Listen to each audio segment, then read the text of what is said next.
puts a toe into it, out of bounds. The flag comes down, and we will immediately hear from Kevin Boitman.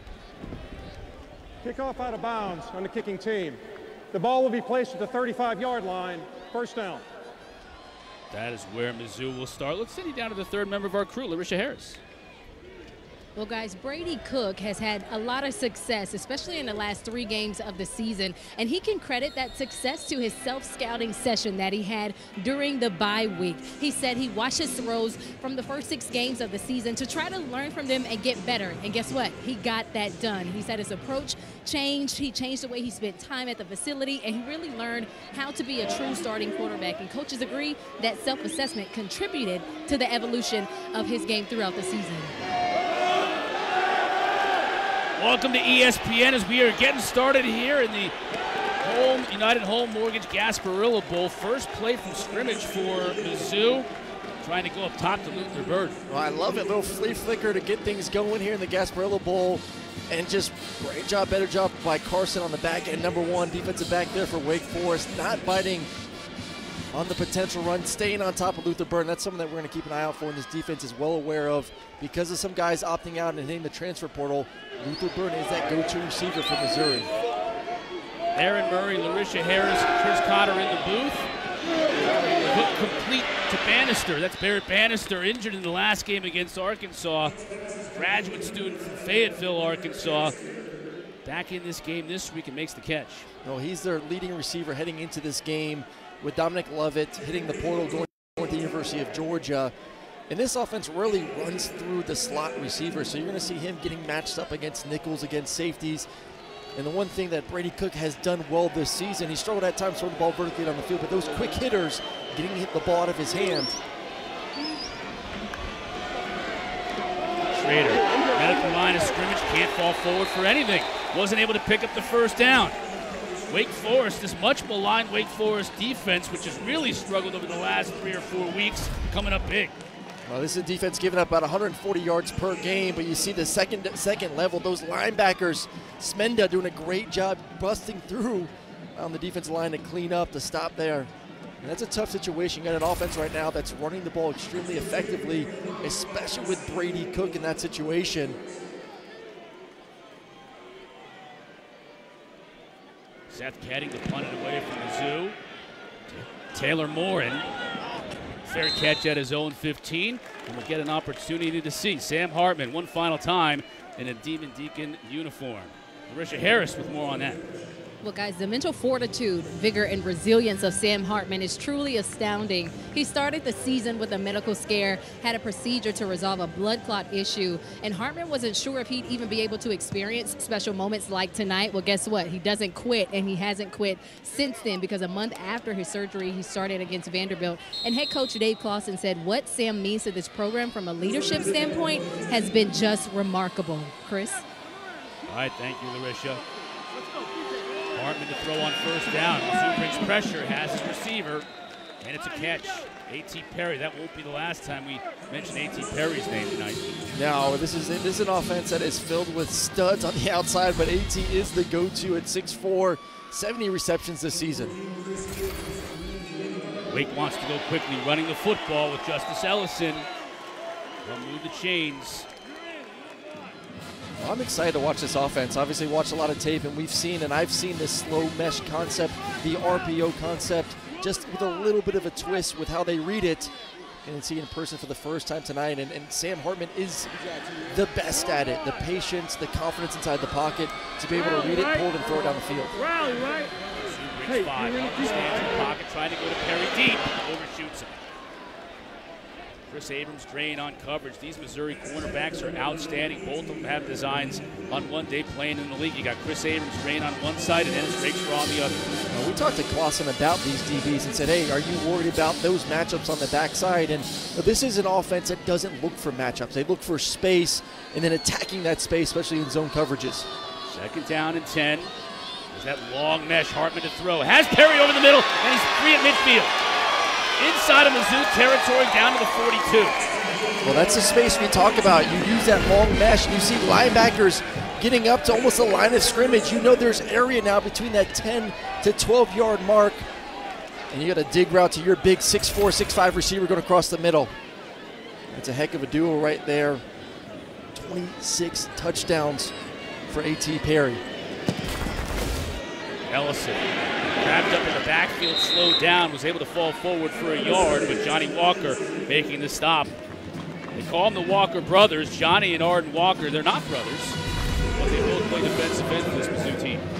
Well, this is a defense, especially a defensive line that has been hurt by the portal, not by the portal, excuse me, by guys opting out to get ready for the NFL draft. So you're going to be seeing some movement, defensive tackles playing defensive end. Ellison trying to break free, couldn't quite do it. Arden Walker that time had a hold of his ankles. He was able to pick up about 4, but he'll bring up 3rd down and 4. It's going to be fun to see this defensive line and these linebackers and how they flow against this offense. Do you commit up to the run? We just heard him a couple plays ago. Are you a little bit patient with your pass rush? Make sure that you keep Sam Hartman in the pocket. Ellison trying to bounce it outside. It does. Gets to the sticks and more. They'll mark him out at about the 22. That's just great individual play by Ellison there.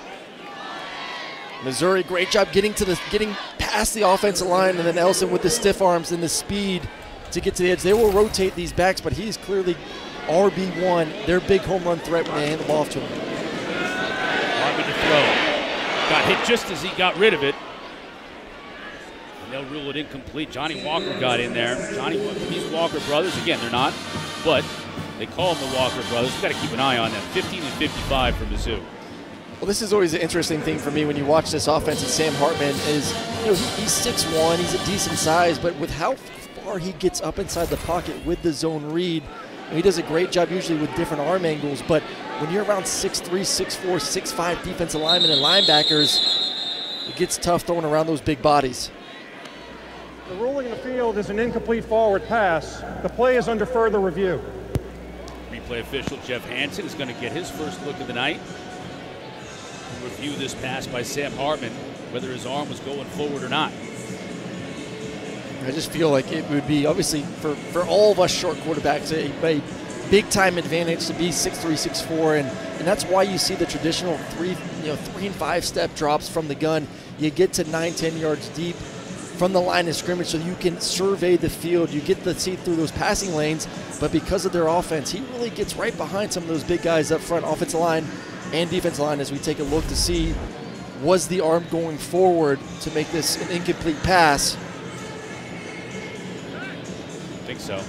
Looks to me like it was. Yeah. Looks like the ball was still in his hand as his arm was moving forward. Pushes the ball forward, incomplete.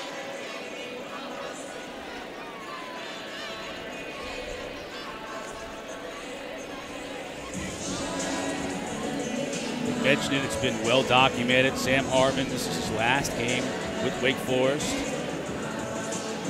He certainly hasn't told anybody yet whether he's going to enter the transfer portal or make himself available for the NFL draft. After further review, the ruling in the field is confirmed. It is an incomplete pass. It will be 2nd down. Referee Kevin Boydman letting us know. Well, if it is the transfer portal, we've seen the news from other ACC quarterbacks this past week about what it may cost a new university to bring in a top-tier quarterback. Drake May rumored 2 schools offering up $5 million to bring the talented quarterback for North Carolina. He declined. Is going to be a Tar Heel heading into next season, but Sam Hartman, for what he's done, definitely can make some money there in the NIL space. Nice play of this drive. Hartman's going to keep it himself on a design quarterback draw. Just muscles his way forward for a couple to bring up 3rd and 8.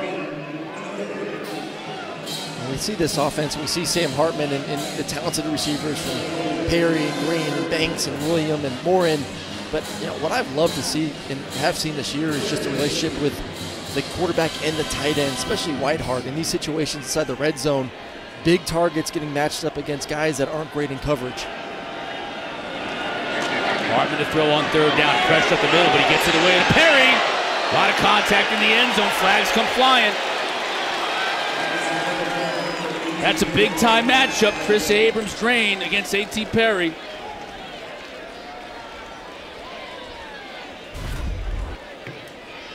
Well, I know this coaching staff says they don't look for matchups, but that's a matchup that I'm going to take advantage of all night. You have a 6'5" receiver going against a 5'11" DB. Pass interference, number 20, defense. 15-yard penalty, automatic first down. I think he meant number 14. Yeah, I think he meant number 14 there. Correction to 5. All right, we got it right. No, that's just a hard situation, man. You're already undersized on the backside, about 6 inches. Ball's underthrown. You're trying to catch up to the long strider A.T. Perry, and you're just trying to make a play on the football. Hartman's really going after Perry here, going after Chris Abrams-Drain and doing it, isn't he? This whole drive. First and goal for the Demon Deacons. Hartman to throw. Pressure picked up. Ball tipped. He's trying to get it to Taylor Morin. We talk a lot about Hartman, obviously, for good reason. We talk a lot about these great receivers, but how about this offensive line? A lot of experience, and they're protecting him on this drive. I mean, over 200 career starts among those 5 guys up front. You have a lot of 5th-year, 6th-year seniors. You know, it's quite comical when you see 6-, 7-year guys. But they're a very veteran group. They run this offense to perfection. And the amazing stat to me is no penalties with guys down the field with this slow mesh. They understand how to stay back. There's that mesh. Ellison gets the handoff. He ain't going anywhere, though. Maybe a yard at best. Chad Bailey from his middle linebacker spot making the stop. Well, you're seeing some aggression by the defensive line and even linebackers and reading their keys, which is tough. I mean, Sam Hartman's such a magician in the backfield. To be able to pull that, it's hard to fully commit to stopping the run, but they're taking care of their keys and being able to get some pressure in the backfield. 3rd and goal. Zoo shows pressure, they back out, so Hartman has time. We're back in the end zone, Morin for the score.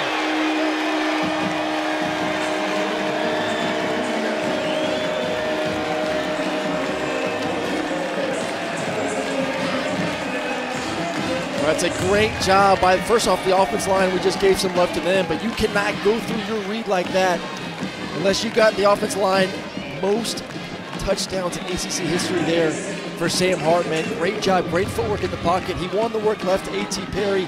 It wasn't there. His ability to use his eyes to move defenders left, knowing that he's going to have Morin working a deep dig route back in the end zone, a baseline route for the first touchdown of the game. Matthew Dennis with the PAT. Hartman sets the record. Wake up 7.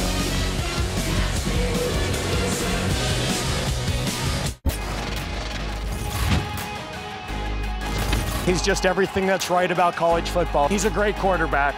He's a great leader. Sam Hartman's a machine. Touchdown, Sam Hartman. He's athletic enough to make a linebacker miss in space. Pressure coming. Hartman to the end zone. And it is caught for the touchdown. He never even looks like he's trying that hard. Didn't look like he was trying too hard on that drive. Looked pretty darn easy as he took Wake Forest all the way down the field on their first offensive possession. Now all alone atop the ACC annals in career touchdown passes, passing Taj Boyd, who we came into this game tied with 108 touchdown passes on his career.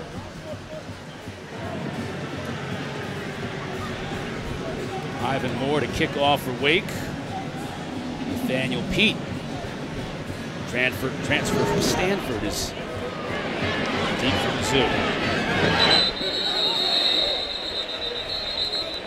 Let's take another look at that touchdown, Aaron. Well, once again, it starts with the offensive line, their ability to protect up front, to give Sam Hartman. You're going to see his eyes working left, wants to work his top receiver, and then the patience at the top of the route there by Morin to be able to really sell it. But look at the eyes. He understands where he wants to go with the football. He knows his third option in the read. He just needs to be able to move defenders and linebackers to the left and throws an absolute dart in the back of the end zone. 8th touchdown. To get that record. Yeah, 8th touchdown of the year for Moore, and 2. Let's see if Mizzou can answer. Cook to throw. Got it out in the flat to Burden. Can't go anywhere, though. They want to get the ball in Burden's hands in as many ways as possible today. Didn't work out so well that time.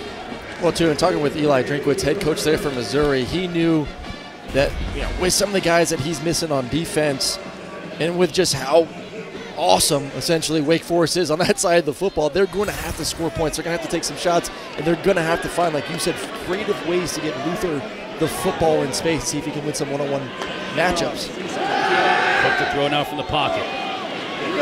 It's Burden. Makes the defender miss. Another one as well, and picks up the first down at about 15 yards. There you go. That's how he does with the ball in his hands. That's why they got to get it to him as often as they can. Well, you give him the ball with a little bit of space. He did it versus Arkansas last game of the season. Just a simple hitch route, made a defensive back miss, and took it for a touchdown. Just absolutely slippery. I know a lot of fans are excited to get him back next year. Just a true freshman, making a lot of plays here towards the end of the season, gaining confidence. Ball hits the man. One of the offensive linemen it looked on the snap. I got to get another look at that. It looked like he might have hit a pulling offensive lineman on the snap. Yeah, that left guard got a little bit excited to pull around and get to the second level. And honestly, I mean, he's giving it away. I mean, with how far he was behind the center, a dead tell for the defensive line and linebackers that most likely he's going to be pulling around the edge. A lot of excitement. These guys haven't played in 3 weeks. Excited to get out to a bowl game. Pete motion out of the backfield. Quick to throw. There's Bird. He's going to have to make a lot of guys miss. Throw it out of bounds by Isaiah Wingfield. Oh, that's what they want to do. They want to get to these 3-by-1 formations. It really gives the quarterback an opportunity to assess his one-on-one matchup on the backside. If a safety rotates, when you add the fourth player with the running back motioning out of the backfield, you know, hey, I got one-on-one with my talented freshman receiver, Luther Bird, on the backside. Already making plays early on here in the first quarter. I'm going to continue to work him. We saw it versus Wake Forest and what they want to do with A.T. Perry. Kind of getting a feeling right now, if, hey, you want a man-on-man, our guy in the backside in 3-by-1 formation, we'll take some shots. Saw what kind of a recruit Bird was. 5-star last year. Third down for Mizzou. Beautiful pass by Cook. Hitting Mekhi Miller. That's their other true freshman receiver. And he pays early dividends tonight. First down. Well, he's going to play big in this game because if you go back and watch their season, Dominic Lovett was really that go-to guy, especially in the slot, running routes like that, running up the seam. So good to see these two freshmen who have taken advantage of these extra bowl practices, going to get a lot more PT, and a lot more targets. A beautiful throw by Brady Cook. He's 3 for 3 on this drive. He moves the sticks on that last completion. Quickly out. Gain of about 2. That was Peanut Houston. First catch of the year for Peanut Houston. They talked a lot about how they want to get this young man more involved. That's the beautiful thing about, and you ask a lot of coaches, like, what's the greatest thing about the bowl season? And the game's great, it's a huge honor. But to get those extra practices, to get guys like Peanut Houston some more reps and comfortable with Brady Cook, to get Miller more comfortable with Brady Cook, you build on that heading into next season. This is a young offense. A lot of returners for next season. Fake to Bird. Cook keeps it. Won't get far, maybe a yard. He's a good runner, 547 yards rushing on the year. Second leading rusher for Mizzou, but he only picked up a yard on that play. Bernard Gooden making the stop. Oh, 315 yards rushing just in the last 3 weeks alone, and he's really shown his ability, whether it's a quarterback design run, draws, things breaking down, to use his legs to get big plays down the field. And Wake Forest knows it. Hey, number one thing, make him a thrower. He's been getting better and better in that area of his game, but still, you don't want him to be able to pull it down and get big chunk plays with his legs. Rather see him do it, if you're a defense, with his arm. Schrader in the backfield. Bannister was. Now he's in the slot at the top of the screen. Cook to throw. Looking that way, but he can't find an open receiver. Now he checks down, hits a receiver for the first down. Make that Mookie Cooper. So on this drive, Brady Cook is starting to spread the ball around a little bit, and they're moving the chains. Well, and that's his ability to create in the backfield that we're talking about. He's working left to Bannister, running an out route. It's not open, left of your screen. Great coverage on the back end. May have had a shot with the seam post, but doesn't see it. But this is what he was talking about with quarterbacks, being able to buy that extra second or two. And as a DB, you just can't cover a guy for 5-6 seconds. Give to Schrader. Tried to make that first man miss, but Tyler Williams hung on. Picked up maybe a yard at best. What a great story Schrader is, and we're going to have some more video to share about him later on in this game. But just his story and his work ethic. never was really given a chance to be the starter, but just kept fighting and fighting every day in practice. And he's a hard-nosed runner, loves contact, loves being physical. Flag on the play before the snap. Going to get a false start here against Mizzou. False start, number 11, offense. 5-yard penalty, still second down. Man right behind our official, our referee, Kevin Boitman, on your screen there. Bannister was a little too quick. Second down and about 15. Well, this is a secondary for Wake Forest that has struggled this season, giving up 273 yards per game. That's 116th. In college football, there are some shots to be made with this offense down the football field. Bird was in motion, but they go underneath the Cooper. Give him 6. Well, one thing I've seen this year, Missouri compared to last year, because last year I felt that the offense was a little bit stagnant. They didn't have the ability to throw the ball down the field. They didn't really have the confidence in the receivers, and this year you've seen that kind of grow every single week. And obviously it would be great to see Lovett out there now, the top receiver who's transferred out. But these young receivers that have not only performed well this season, but give this coaching staff a lot of excitement that this part of their game continue to evolve. Cook trying to convert third down on this drive, and they do just that. It's Burden. Hartman had Perry as his go-to guy on their scoring drive. On this drive for Mizzou, it's Cook to Burden. Well, it's easy pickings. I mean, hey, you want to put my guy one-on-one on the backside, we keep talking about it, but they're going to keep doing it on defense. Single high coverage as a quarterback, there is a reason why you put your best receiver on the backside. Anytime you see that free safety hit to the middle of the field, I know I have one-on-one, and I'm going to essentially keep that linebacker, that will linebacker, in his spot so I can throw whatever concept I want to Luther Burden. Under center, Burden now one-on-one on the outside. He makes him. No, he does not. I spoke too soon. Evan Slocum with a really good tackle in open space, bringing down one of the most elusive runners that he's going to go against. That was a heck of a tackle, TFL there for Slocum. Would have loved to see Burden put the ball in his left hand right here, so he could have used the right hand to maybe give a little bit of a stiff arm. But still, we've seen him make guys miss in the open field here in the first quarter. That's a great tackle with about a 3-yard loss. Schrader split. You see him at the bottom of your screen, so an empty backfield for Cook. He'll throw. Looking to the end zone. Nobody open, but he has all kinds of time. Now he just throws it over the end line. He had all day to throw, just couldn't find anybody open. Oh, they're doing a little bit of a drop eight, and this defense knows and understands that we do not want to get beat with the legs of Brady Cook. So we're going to rush 3, maybe give up the threat of a pass rush to put pressure on the quarterback, but have a couple spies to watch him, to keep him in the pocket, and obviously have some more guys as well in the back end for coverage. So you will see this defense with a good mix of 3- and 4-man rushes. 3 for 3 on third down on this drive. Schrader's going to have to do a lot of work, and he can't get anywhere near it. Chase Jones led the way for Wake Forest, and they'll bring up 4th down. A little bit head scratching there. Would have loved to see some confidence in Brady Cook, and who's thrown the ball well on this drive and early on in this football game, to take a shot. You know you're going to have to score touchdowns. This is a Wake Forest team that just showed their first possession. They're going to be able to move the ball down the field. But it is good to see early on this game Thicker Kicker come out there and try to convert his first field goal. Waiting for that, and you get to do it in the first quarter. Harrison Mevis puts a foot into it and splits the uprights.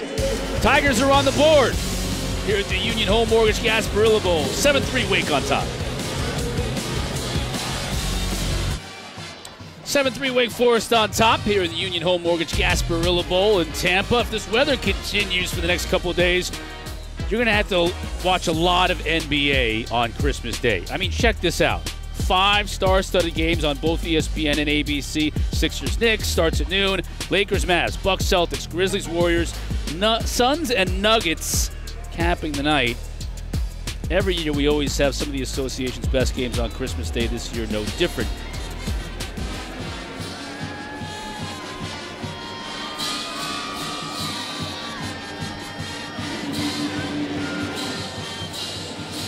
Sean Ketting to kick off for Mizzou.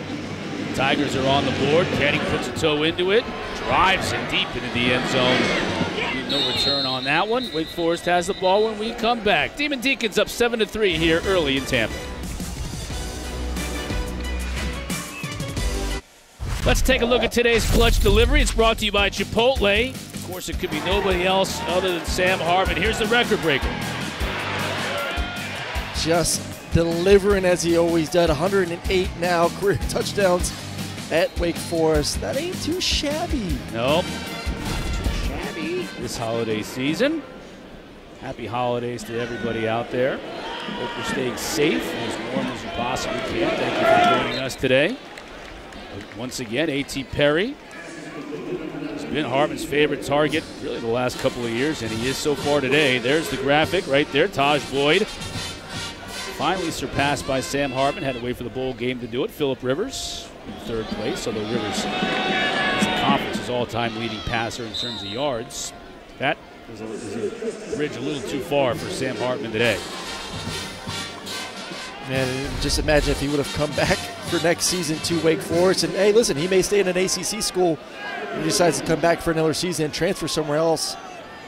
They put some real distance between him and Taj. Third down and a couple of inches. Ellison, he's going to have to fight for it. I don't think he got it. Johnny Walker on the spot, joined by Chris Abrams-Train. That's right on the line to gain. Now they move the ball back a little bit. Man, that was close. I thought he may have had it for a split second. That's all he needs, just a split second to get to that 35-yard line. We'll take another look.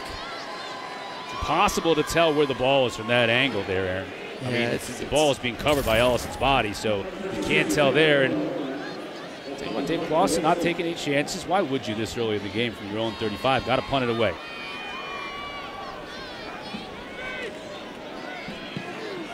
Bird back to receive it.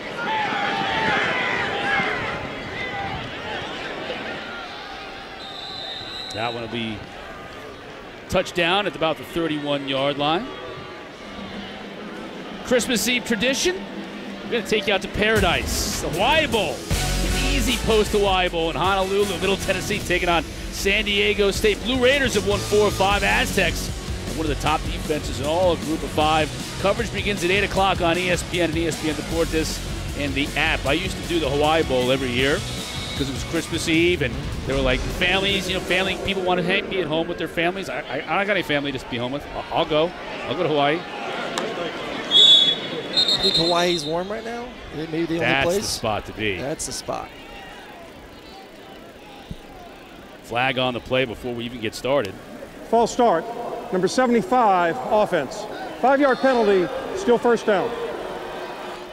Mitchell Walters, right guard, guilty of the infraction.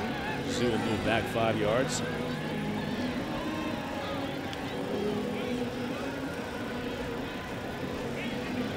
Yeah, people be watching that Hawaii Bowl and it's ruling at the screen.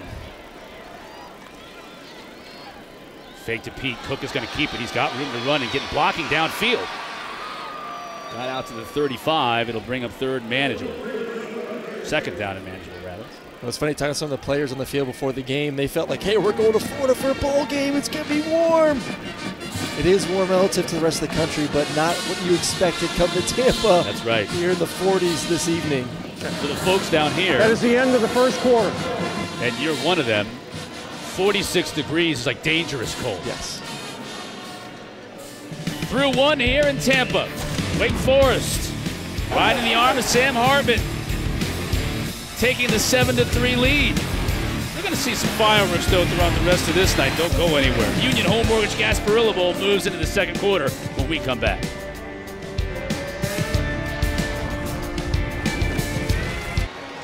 Start of the second quarter here at the Union Home Mortgage Gasparilla Bowl in Tampa. There's Eli Drinkwitz, head coach at Mizzou. Great T-shirt on.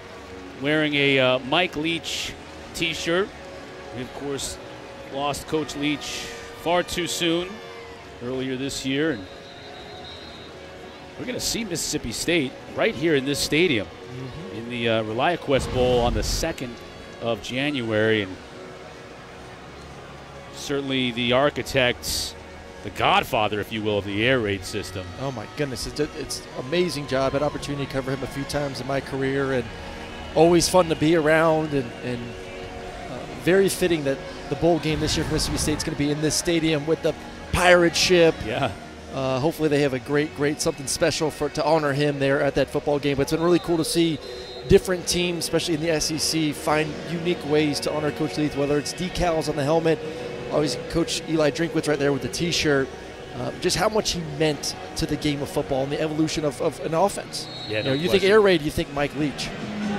No doubt about that. That coaching tree is immense. And continues to this day. Let's see what Mizzou can do here with Brady Cook. Put 3 on the board on their last drive. Drops. That's uncharacteristic. Luther Burden might have had some room to run if he corralled it.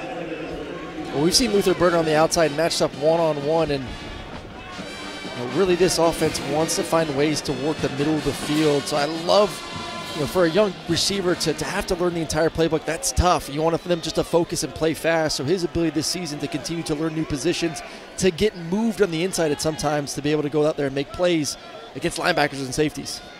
Wake bringing just 3, so Cook has time, but he's flushed. Bothroyd putting pressure on him, and they finally get him. Tyler Williams was there. Kobe Turner forced him to bring it down, and Williams took that 6'2", 295-pound frame and buried him. Well, I love what Brad Lambert's doing right now from the defense. We're seeing more and more of this 3-man rush, drop 8, especially in known passing situations. And there's just no one open down the field for Brady Cook. You got 8 guys covering 4. And then you do have those spies making sure wherever he goes, they're going to shadow him from right to left to not let him be able to get big first downs with his legs. We're going to continue to see more and more of that, like I said, especially on known passing downs. Saw Drinkwitz unhappy as the pressure comes. He thought he might have gotten a face mask on that last play. No call, though. As Morin makes the catch. Little contact there. No call there either. Wake Forest with the ball from their own 37 when we come back up by 4.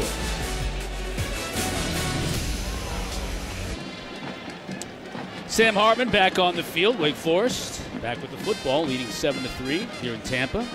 Aaron Murray, Larisha Harris, Chris Cotter with you. Glad you could join us tonight.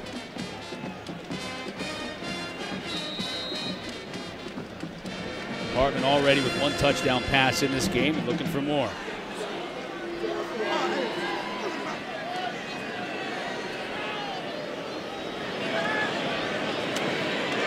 Pressure picked up. That's a tight window, and he gets it complete. Has a man inside of Missouri territory. Donovan Green with his first catch of the night. You talk about a tight window. You have a linebacker dropping. You have a corner on the comeback route. He's trying to hold the backside linebacker as much as he can, and he said, what? I'm just going to rip it between that essentially triangle of defenders. Sam Hartman showing off a little arm strength. Another first down. That's going to be Banks. Let's send it down to Larisha's. Wake Forest is driving. I'm standing next to Titus O'Neil, who is the WWE Global Ambassador, and you are responsible for helping to coordinate a community day for both guys, well, both teams rather. What was that community day? We partnered with On Bikes. They did it at my school, the Thaddeus and Bullard Academy at Slide Middle Magnet School. We both teams participating in building 100 bicycles that benefited our after-school programs at both schools, the elementary schools as well as our middle school. And it was a lot of dancing, a lot of fun. We had one of the players, I won't mention his name, on the Wake Forest side that decided to get into a dance contest with one of our cheerleaders and did a backflip, and it didn't land too kindly. So why is something like this so important? I played football at the University of Florida, obviously, played in bowl games. One of the greatest parts of playing in a bowl game is being able to actually be engaged in the community. It's kind of sometimes you're in and out. And in WWE, we always talk about leaving a lasting legacy. And so for us, in partnering with the Gasparilla Bowl, it's the same thing. You know, having these players come out into the community, many of them come from similar communities back home, and having a chance to put smiles on kids' faces, as our motto is in WWE. And we did it on that day with giving 100 bikes to kids. And even Wake Forest also brought some presents out of themselves for the kids too. Well, thank you for all you do. Oh, thank you. It's awesome. I don't know who brought this cold weather down here. This is Tampa, Florida, and we don't do this, but I need y'all to do a little better, you know. Chris, back to you guys. Cold weather. There you go. Again, another guy from Tampa, just like Aaron here in the booth. I remember, like, growing up, if it was like this, telling Mom to go heat up the car for about 10 minutes before we jumped in going to school. Now this is nothing now. This is a decent December day. Got a lot of movement on 4th and short. Everyone's pointing at everybody else. Wake Forest seems to think that Mizzou jumped. Mizzou thinks it's the opposite way. The officials discussing it. This is a big call. Wake was all set to go for it on 4th down. Offside, number 90, defense, entering the zone and causing a reaction. 5-yard penalty results in a first down. Goes against Josh Landry, so that is a big call. Fresh set of downs for Wake. Yeah, he knows it. Yeah. You know, playing D tackle, and you have to expect that in this situation. And really, there wasn't a threat of a quarterback sneak. Like, I'd see if Sam Hartman was under center and he's getting ready to quarterback sneak it, you may get a little bit anxious, but he's in the gun. Your focus is on that football, waiting for it to get snapped before you make a move. Ellison gets to the second level near the end zone. Tackle just shy of it. It'll bring up 2nd down, but inside the 1. Patience by Ellison on that run.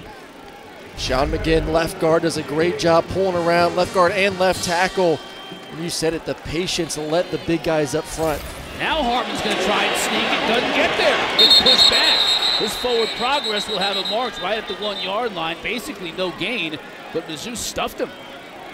Sam Hartman, hey, listen, he's feeling himself. He's having a good first quarter. He just broke the record for most touchdowns in ACC history as a quarterback. He's feeling like Superman a little bit. He wants to jump over there and see if he can dunk it on the defense. Also, if he's under center, you know that's what he's doing. Oh, 100%. Because they don't practice anything else mostly besides possibly a kneel at the end of the game or a quarterback sneak. Double when she gets under center. Double and triple tight ends here on the left side of that offensive line. A lot of beef over there. Ellison right at the middle. Touchdown.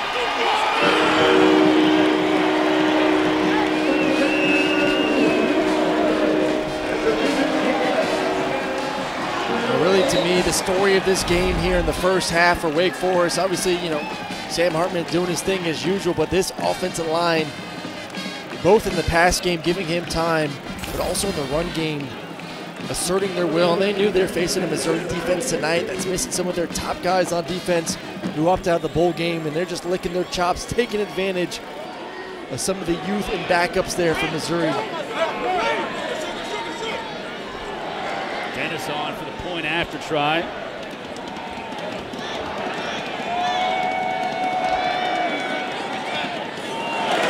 Snap, good hold, and the try is good.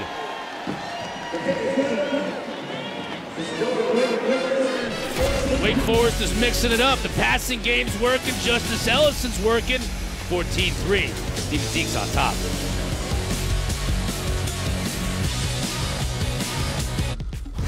Hey, Zubin Mehenti here with the Union Home Mortgage Studio update. At the Radiance Technologies Independence Bowl in the final seconds, regulation, Clayton Toole to Tank Dell. That's going to win it for the Cougars, who head to the offseason on a high note. Chris, we'll see you at the half. All right, Zubin, looking forward to it. Zubin's up in Bristol, Connecticut. They aren't getting hammered yet. They're about to. So thoughts are with you and Trevor Maddich.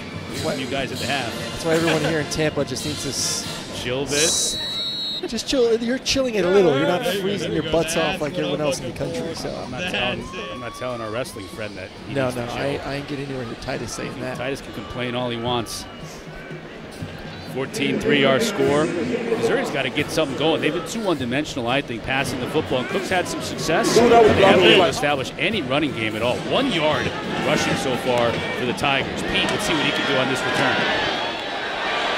It's not bad. Right up the middle, right to the 35. So decent field position to start this drive. What do you got, Larisha?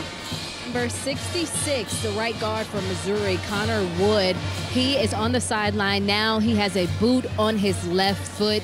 His status right now is undetermined. I'll have more for you guys soon. All right, thanks. The transfer from Montana State, Connor Wood. He was out on that last drive as we saw Mitchell Walters playing the backup right guard for Mizzou, so that's not going to help this running game either. Well, I'm interested to see. We've seen a lot over the past 3 weeks, a lot of designed quarterback draws, quarterback runs, getting this offense going in the run game. It's been pretty much Brady Cook and his legs. Big tight end Stevens in motion. Now Cook looking to pass. Pressure up the middle from Williams. He avoids it and gets rid of the ball. Has a receiver, but it's defended. Tosky Dove was the intended receiver. Kalen Carson, 2 number 1s going at it, and Tosky Dove maybe shaking up a little bit on the far sideline. A great job of getting away from the pressure for Brady Cook by just a split second longer, but Kalen Carlson, who's been injured for the majority of the season, been really banged up and a little bit of a nagging hamstring injury. Good to see him be able to run full speed on a crossing route across the field. He may have gotten a Dove a second early there as well. A couple of injured Missouri Tigers. Got an offensive lineman here.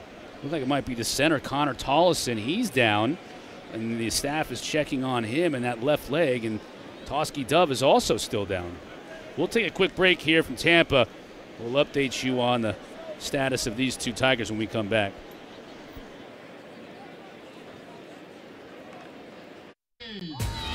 The Union Home Mortgage Gasparilla Bowl is brought to you by Union Home Mortgage, proud title sponsor of the Gasparilla Bowl, and TaxAct. File for less and get more. Titus and players involved in community service here in the Tampa area. Always a big part of every bowl game, and it was for this game as well throughout the week. Luther Bird on the receiving end of this Cook pass. That's going to move the sticks. Well, that's the fun thing about bowl games. It is the little uniqueness of the week. Some of the events you get to go to, the charity events that you get to be a part of. Always a fun luncheon. One last time with you and the boys. Essentially a free trip to go have some fun. Flags before the snap. Head linesman comes running in. A lot of flags. Another false start against Mizzou. This is the 3rd false start penalty against them in this game. Well, all of a sudden now you have backup center, backup right guard. Communication's always a little bit iffy when you start getting some of those guys, especially the quarterback center exchange. Those guys not working a lot together. Communication, the timing. Just a split second off is going to get you a penalty. So back into their own territory, 1st and 15. Nowhere to go. That Wake Forest run defense has been nasty tonight. Well, you see Bergen, Tyler Williams has had a great game. Kobe Turner, they are redefining the line of scrimmage. You see them pushing back. And really, they're once again only rushing 3, but they're just winning their one-on-one battles up front, whether it's in the run game or the pass game. And as a defense coordinator, you kind of sit back and say, hey man, if I can stop the run rushing 3 and be able to drop 8 back, I'll give this Missouri offense a lot of problems the rest of this football game. Schrader lost a yard, bringing up 2nd down. About 16. Good hit to dislodge the ball. Evan Slocum for Wake Forest making the hit. Kai Miller couldn't bring it in. You mentioned it earlier, Aaron. This is a Wake Forest defense that has really been torched of late. You think about their last 3 games, they gave up on average 399 yards passing and 9 touchdowns. Well, the last 5 games, they've given up over 30 points per game. They've struggled on the back end, and that's a dangerous thing about these out routes, especially when you're throwing from opposite hatch. It's a long throw. This isn't an NFL where the hatches are a little bit closer. As a quarterback, you need to make sure that ball is towards the sideline. Drink wants to call a timeout and talk things over. 3rd down and long for Mizzou. Well, I think he wants them to take a look at possibly targeting here from Slocum when he went and dislodged the ball from the receiver. Officials are talking things over as if this is more than just your garden variety timeout. Kevin Boitman, our referee. Now he's going to have a word with Eli Drinkwitz. Just signed a 2-year contract extension during the year. He has an argument there. He does. I think Slocum did a good job, though, of keeping his head up. Yeah, kind of. Yeah. Rather than leading with the crown. Yeah, I never saw a dip. Yes, there was, you're going to, every now and then, listen, it's football. You're going to have some contact with helmets, hit helmets. I thought Slocum actually did a great job right there of seeing what he was going to make contact with and hit, keeping his head up. Clean hit. Good job there by Slocum, able to knock that football out. Missouri takes their first timeout.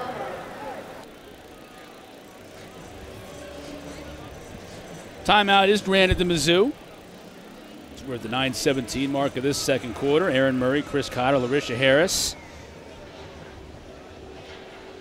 You brought up a good point. Missouri right now, and right now if I'm in this huddle and I'm Eli Drinkwitz and Brady Cook, I'm going to challenge my offensive line. Hey, boys, it's time to step it up. I know we've had some fun. I know we've been in Tampa. Right. Going to Busch Gardens, going to the beach maybe. Right. But we got to play a football game. We'll be back in 10 seconds after this message from Ally. How you cheer on your team is the way Ally can help you feel about your savings. Because we're all better off with an Ally. Back to you. Eli Drinkwitz, that Mike Leach t-shirt. Well, you see this defense right now, two guys at the bottom of the screen. Looks like we're going to double team Burden. Cook looks that way. Now he has time to throw. Looks to his right. Well defended on the play. Tried to get it to Bannister. Just a nice job by Jermon Martin Jr. defending on the play. So they're sick of that one-on-one coverage on the back end. You're going to see Luther Burden on the bottom of your screen. Two defenders like, all right, we're going to go single high, but we're also going to drop a safety in coverage to make sure that the young, talented freshman can't beat us, forcing Brady Cook to run, work to the field, and no one open down there. Lauren back to receiver's punt. Good kick high into the wind. Lauren camps under it. Fair catch at his 14. College football playoff semifinals are Saturday, December 31st on ESPN and on the ESPN app. Number 2 Michigan takes on number 3 TCU in the Verbo Fiesta Bowl at 4 o'clock. Then number 1 Georgia kicks off against number 4 Ohio State in the Chick-fil-A Peach Bowl. Winners play January 9th. That's Monday on ESPN. How insane is Atlanta going to be on New Year's Eve? Georgia and Ohio State, which travels 470,000 people to every game. Well, listen, they packed out Mercedes-Benz for the SEC championship game. Expect the same thing once again. It's going to be nuts. Cooley running the football, picking up good yards on first down. Ellison finally getting a break. You know, Dave Clawson and Warren Ruggiero, the offensive coordinator, they always have running back by committee. They use 2-3 guys, but so far in this game, it's been all Ellison until now. We're finally getting a chance to see Quentin Cooley. Cooley's an interesting story. He's going to enter the transfer portal after the game, but he's decided to play his one final game in a Wake Forest uniform, and he picks up the first down. And he could always opt to get out of the transfer portal and come back. Well, we have 3 guys right now that will be getting into the transfer portal after this game. Sam Hartman may be one of them. You talk about the running back. Missouri has a receiver, Tusky Duff, who's also in the portal, but wants to get one last final game in these uniforms. Hartman looking to throw, and he's going to be dropped. That's a sack because he loses a yard. Chad Bailey got in on him. Couldn't get out of his grasp.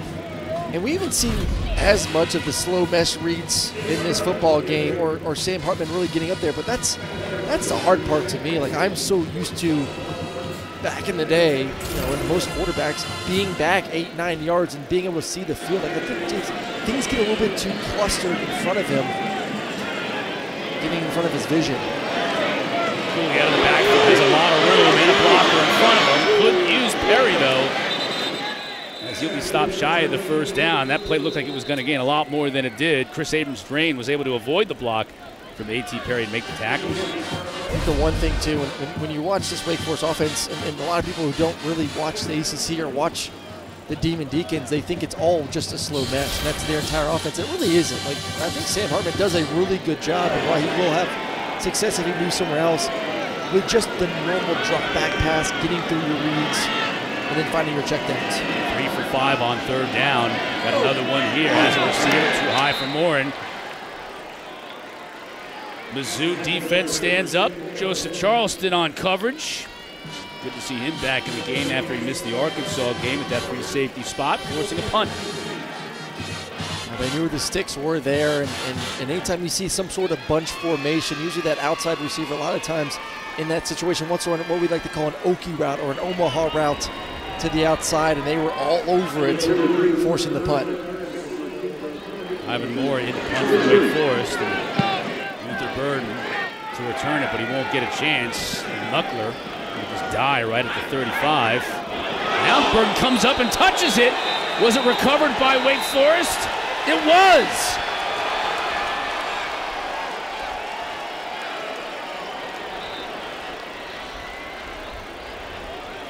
Will Cobb made the recovery for the Deeks. The long snapper. Crowd reacting to the replay on the Jumbotron. Bizarre decision that time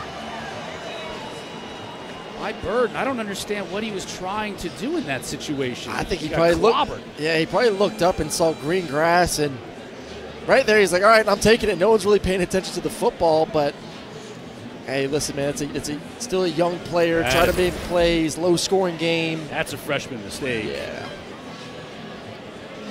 It's a low-scoring game. It's also 14-3, and now one of the great quarterbacks in ACC history has the ball at your own 35-yard line, and he's already up 11 points in the second quarter. Receiving team and recovered by the kicking team for a first down. The play is under further review. They'll review this play, but I think it's pretty obvious from the replay. Well, I'm interested to see who ends up touching the ball first. Does Wake Forest touch the ball first before Luther Burn puts his mitts on it? Because that'll deaden it right there. Yep. Wake Forest player touches it first, and it was the long snapper. Will Cobb, who was the one who fell on it. Well, if the kicking team touches it first, it's dead. Well, you can pick it up as an offense, and there's no penalty. So if Luther would have fumbled it at any point or whatever it is, doesn't matter. So I think they're seeing where does Ty. I think Luther Burn touched it first. I do too. I think that left hand for him touches it first, and remember that was the call on the field. So they're going to have enough evidence to overturn this one. And I think split second, his hands you see is even inside of the Wake Forest long snapper.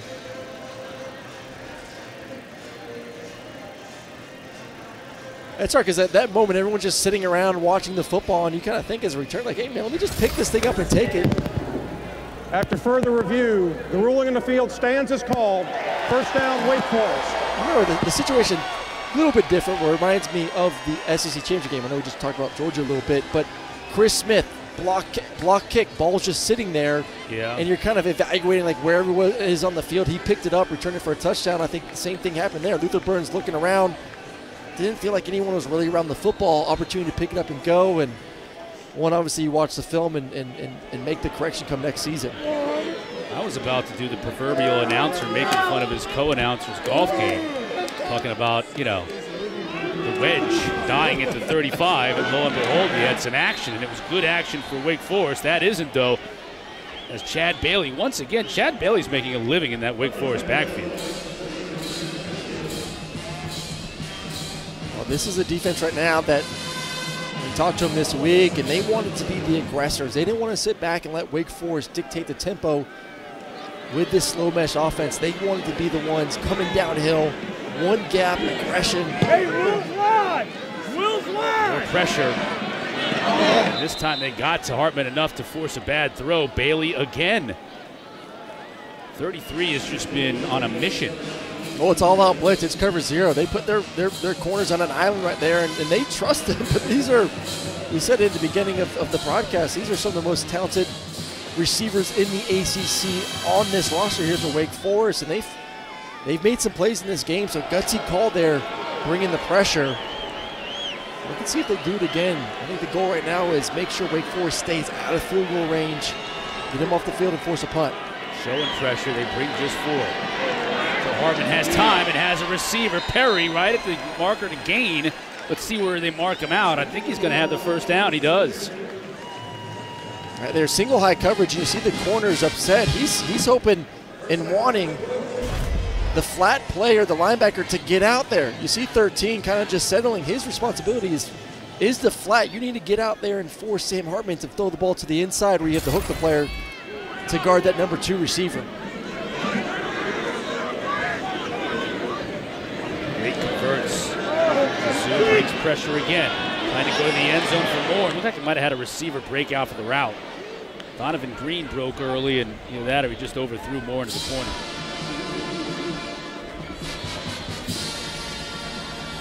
been an interesting, very competitive battle. Like I said, you have some of the best receivers in the ACC, some receivers with length. I think that's the one beautiful thing, and gives a quarterback like Sam Hartman that confidence, knowing that you have 6'4" and 6'5" receivers going against very talented DBs, but on the smaller side. Hartman throwing to Perry. That's that length right there. Did you see that 6'4" going up and snagging that ball out of the sky? So I mean, he's a smooth runner. He attacks the ball with his hands when it's in the air. And look at that, just the ability to get up, out, use his hand-eye coordination to catch high footballs. Strong, strong hands. He's been fun to watch this season. Big third down here for both teams. Snap is low. We're going to get a flag beforehand.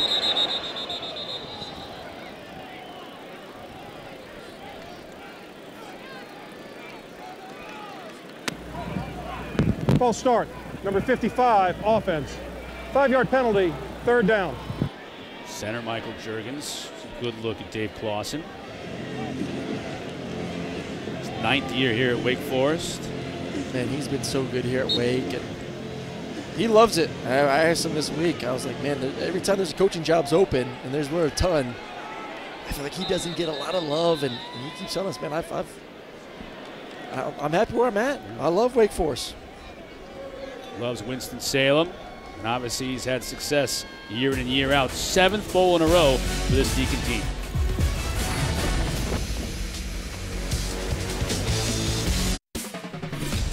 The Union Home Mortgage Gasparilla Bowl is brought to you by Capital One, What's in Your Wallet, and Taco Bell. Both teams visiting McGill Air Force Base in the area during the week. When you were a kid, did you ever go to an air show at McGill? I never went to an air show, but I've been there before. Okay. I thought you were going to say something. I had my own air shows on Friday nights in town. Tampa Plant High School. All right, big third down here for Wake. Movement.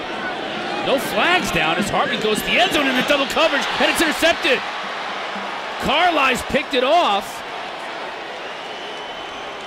Clawson can't believe there wasn't a flag thrown, but there wasn't on either side. I think there's a lot of confusion. Offensive line, even Sam Hartman, as a quarterback, you're thinking, okay, I got the jump. I had the hard cadence. I'm going to take a shot down the field to my star receiver in A.T. Perry. But we'll take a look. He's making a case. I think the closest one is Darius Robinson, who was right over the center. Right. Here's the thing, if you don't think there's a flag, you're not throwing that pass, right? From a quarterback's but you can't really see. You can kind of guess, like, okay, I got him, but it's hard to see after your peripherals which referee may end up throwing the guy from the sideline, may end up throwing the flag. But if you don't see the flag implicitly, do you throw that ball and take a chance? Schrader trying to get something going on the sudden change. That's his best run of the night by far. First down. Going back to your question real quick, and heck of a run. Finally got something good going with the offense running the ball, but I mean, to my 6'5" receiver, I'll give him a chance. If I feel like there's an opportunity for a possible offsides, throw it up to him. Schrader got 16 yards on that last carry, now trying to get it outside here. Picks up maybe 4 on first down. I mean, that was a spark that this football team needed. Yeah, haven't been able to move the football. Luther Burden muffs the punt, tries to make a play. Wake Forest gets it back in good field position. Huge interception right there. Now you just let's get some touchdowns, move the football. Empty backfield for Cook. Wake brings just 3. Completion out in the flat. Peanut again. Picks up about 7. It'll bring up 3rd and 1. Well, it's the second time they've done that formation. It's a diamond formation to the field, and they try to run a bubble screen earlier, ended up having an offsides penalty, but came back to it once again, and it's kind of the theme of the night. Who's our backside X receiver? And then when we overload one side of the field, either a 3-man side or a 4-man side, can that backside X receiver win those one-on-one matchups? Double tights at the top of this formation. Bring the receiver in tight as well. Cook fakes, hits that receiver that was in motion. That's a first down for Mookie Cooper.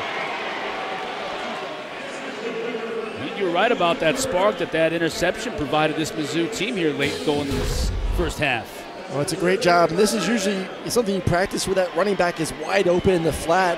third and short situation. Everyone wants to dive down to stop the run, and great patience by Brady Cook. It's not there. I'm sure it was there every day in practice.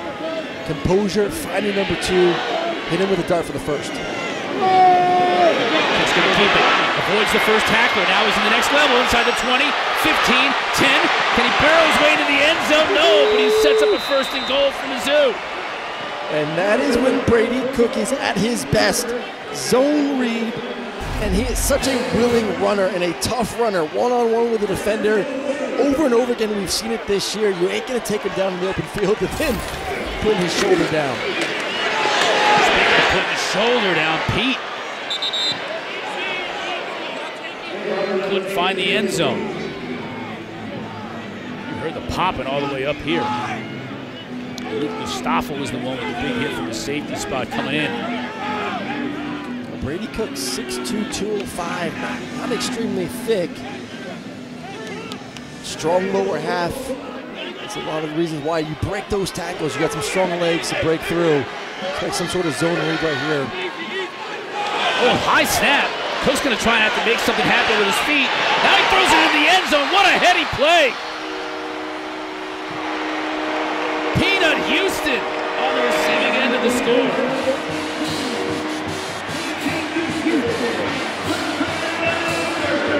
I was about to jump in here and say, throw the ball away, just throw it away, live the play, another down. And, since you're at the 1 yard line and short situation, offense line's really not moving anywhere, so there's no one downfield, no penalty to be called. But you said it, heads up play by him. And then Peanut making a difference in this game. Hasn't played a lot this season. Out there making plays in this one versus Wake Forest. Mevis with the point after try. Mizzou right back into this one. Let's send it back to the studio. Zubin, what's coming up at the half? Chris, thank you very much. Coming up at the half, Trevor will break down the first half, which obviously had a tremendous swing of momentum here. A couple big plays, the must-see bowl games next week, and a thriller in the Radiance Technologies Independence Bowl, which was won in the final seconds. We'll have all of it coming up at the half. All right, thanks, Zoobs. Trevor Matich is in studio, the bearded Trevor Matich. He doesn't even need a coat. I bet Matich is walking around up there in Bristol, not even a coat, just walking around like Nanook of the North. Looking forward to hearing from him and Zoob at the half. This is it, too. You get around Christmas, and you make that turn kind of after the Hawaii Bowl on Christmas Eve, and it's like 6 bowls a day, every day. I know a lot of people are like, oh, bowl season. What else are you going to watch right now? What else are you going to watch? I've watched Elf already twice. When so, it's I'm done with minus 20 that. degrees outside, I'll take 6 football games a day. I will watch football all day long. Keyshawn Williams is deep for Wake. Sails over his head for the touchback. Larisha Harris on the field. What do you got, Larisha? Right before the interception took place, we saw Missouri trainers walk Luther Burden to the locker room. It's still unclear whether or not he'll come out back to the sideline. I'll have more on his status coming up soon. All right, thanks a lot, Larisha. He took a big hit on that muff punt, if you will, if that's what you want to call it. So that's obviously a big loss because they're already, as we mentioned all game long, without Dominic Lovett, who entered the transfer portal, all SEC receivers, going to be making his way to Georgia next year. And without Luther Burden, how are they going to find somebody else? And maybe it's Peanut. Maybe it's Peanut Houston who caught that touchdown pass to pick up the slack. 2 minutes and 28 seconds for Sam Hartman and company. This shows pressure. Ellison just so patient, trying to find a crack. Flag down way back here near midfield.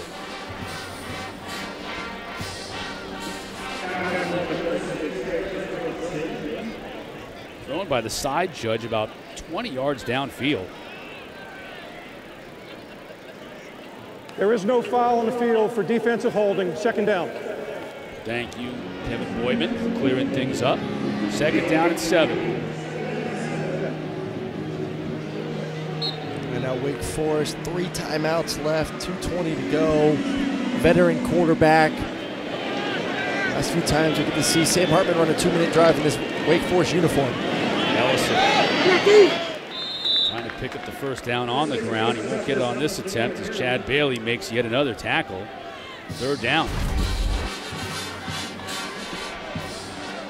It's a great job. This offensive line has struggled at times tonight running the football.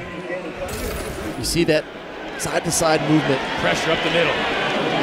This is a bad throw from Hartman, but flags late. All kinds of flags in the backfield.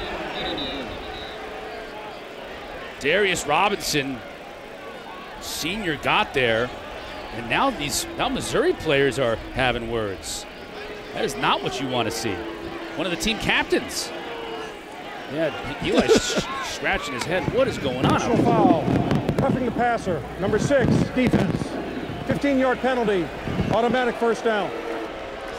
Yeah, I think the look from Eli Drinkwitz on the sideline really told you everything you needed to know about what just occurred there with Robinson with the late hit on the quarterback. Look at that push up the middle. See, wow. Even the quarterback next to me doesn't necessarily. It's like all the NFL plays we keep seeing where clearly. I don't know what he's supposed to do on that play. You're telling me a 300-pound I don't think he drove him to the ground. He just wrapped him up and fell down. 310-pound guy. First down for Wake Forest near midfield. Hartman's trying to take advantage of it. Has a receiver who stumbled. Jamal Banks had his man beat. Stumbled a little bit, though, and wasn't able to regain his footing. Yeah, it looked like he just maybe lost it, possibly in the lights. Just completely misjudged it. Great job. Great job by Sam Hartman using his eyes to keep the safety in the middle of the field, knowing he has one-on-one. And yeah, I think Banks just looked up and lost it for just a split second, misjudged it. Would have loved to see him keep running, catch that football, and then, hey, man, it's a race to the pylon from there. Mizzou brings just 4 on this play. There's A.T. Perry. It seems like whenever Mizzou brings just 4, Hartman finds Perry on that little out and gets the first down. Oh, the thing I love about Perry, watch it, just so nonchalant and easy with the catch. Just big mitts, big body frame. And I love the way they run those routes. And usually you see out-breaking routes, receiver breaks towards the sideline immediately. They face towards the quarterback and then slowly let the quarterback guide them to the sideline to be able to protect the throw. Third down and 1. Hartman goes up and takes the snap directly and picks up the first down.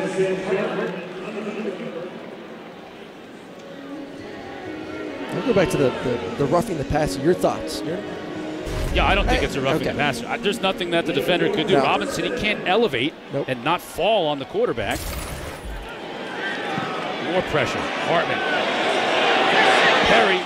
Good defense. Abrams drained. Led the SEC in pass breakups this year. That's a reason why. He sticks to you like glue. Well, I think we're seeing what Missouri wants to do as soon as Wake Forest gets around to the 40-yard line. There's a couple times we've seen that all-out cover zero pressure, really trusting those DBs on the back end to win those one-on-one matchups, and they've won the past couple of them. Abrams drain might be shaken up a little bit. He came off to the sideline. Let's see if Hartman goes after him, after his replacement. Over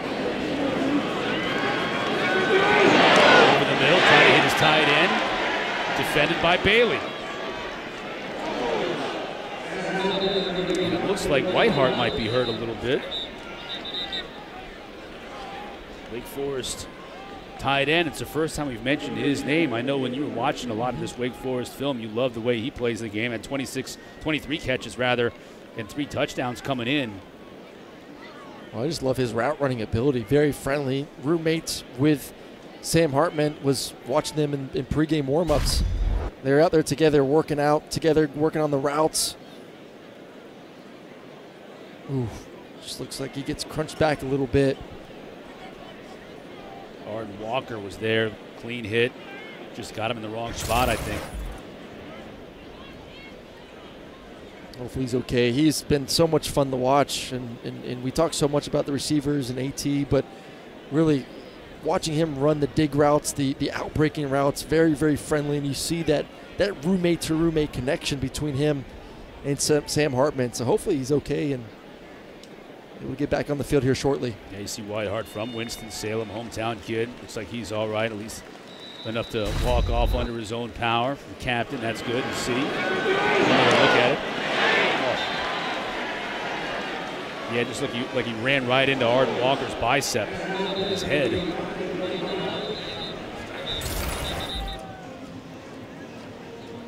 So it brings up a 3rd and 10 with a minute 19 left to play. Wake has all 3 timeouts on the board, so if they can pick up this first down, really the clock is not really much of an issue.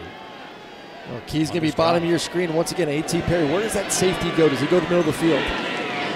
So they run it with Ellison.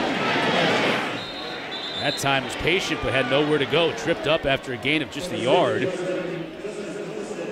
This is going to be a bomb of a field goal if Clausen attempts it. Now the wind is slightly at the kicker's back, but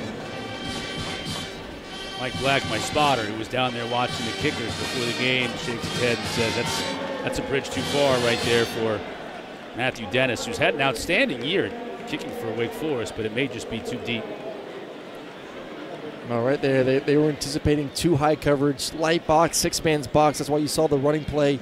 Maybe get to a 4th and medium, and then decide if you want to go for it from there. But just a better job by that defensive line for Missouri to knock it back. Expect a punt here. And then I'm sure that defense and that punt return for Missouri is being talked to right now about, hey, fair catch. Right. Mayday. Peter, get the heck away from the football. You'll have a new return man, presumably, as Luther Burden was taken into the locker room on that last return. This looks like it's Chris Abrams-Drain who's back to return this punt, which is actually not bad news for Mizzou, as he had to come to the sideline on that last defensive possession for a play. So Moore's going to punt it away. Looking to pin Mizzou deep. Take away any hope for a last-minute drive for them. And this is going to be exactly what the doctor ordered for Wake Forest. Just killed it dead right at the 9-yard line. What's your strategy here with 58 seconds left to go in the half at your own 9? I'm going to put some pressure on it. I thought that was a great drive, that last drive. So I think for me right now, if I'm Eli Drinkwitz, you also have to worry about the fact that Wake Forest has all 3 timeouts to go. So if you think like you're just going to essentially milk this clock, Wake Forest can use all 3 timeouts, get the ball with more than 40 seconds to go with presumably good field position. So I think the mentality is, hey, man, we've got to at least get a first down to make sure Wake Forest can't use their timeouts to get the ball back possibly and sneak in maybe a late field goal before halftime. Wake does get the ball to start the second half. Cook will run it. Nowhere to go. Flag down as Turner was able to get in and make the stop.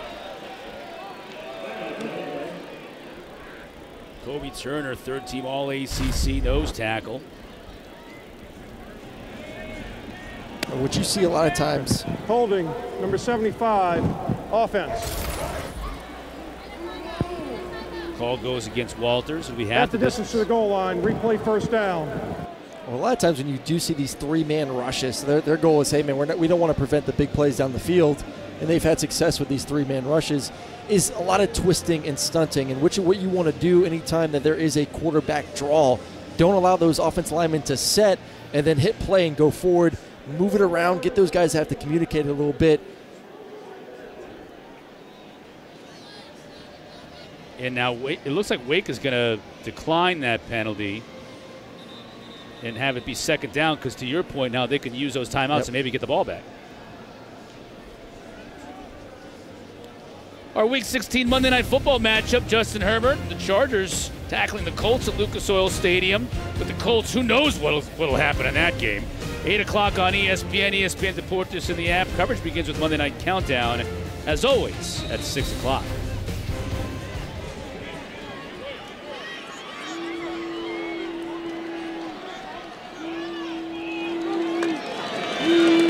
Up to throw. Peanut. It's leveled. Now another timeout from Clausen. 1 timeout left and 3rd down. Chase Jones on the stop. As expected, I mean, you don't want to just sit back and let Wake Forest get the ball back. I'd expect once again on this 3rd down situation for Missouri. And Brady's done a pretty good job throwing the football. Maybe get him on the move a little bit too. let him use his legs in this situation. If nothing's open down the field, take off and run. And I expect for Wake Forest, once again, we've seen it all night, a 3-man drop. Get a spy for Brady. Keep eyes on him while also getting an extra defender in the pass game. Put those guys right about the 20-yard line, right at the sticks. See, get off the field and give your offense one more opportunity before halftime.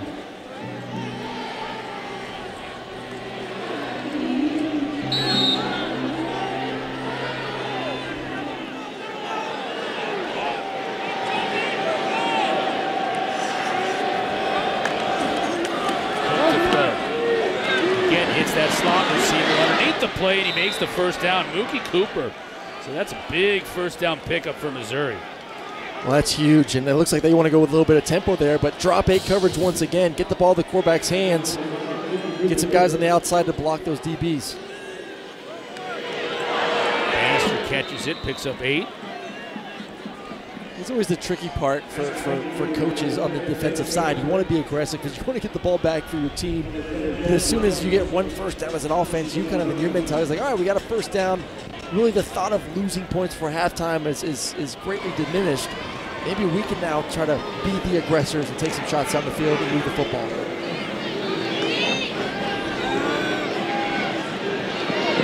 Flushed. Bannister, that's a nice catch behind him to pick up the first down. Once they set the ball down, the clock will run. Temporarily stop the market on first down.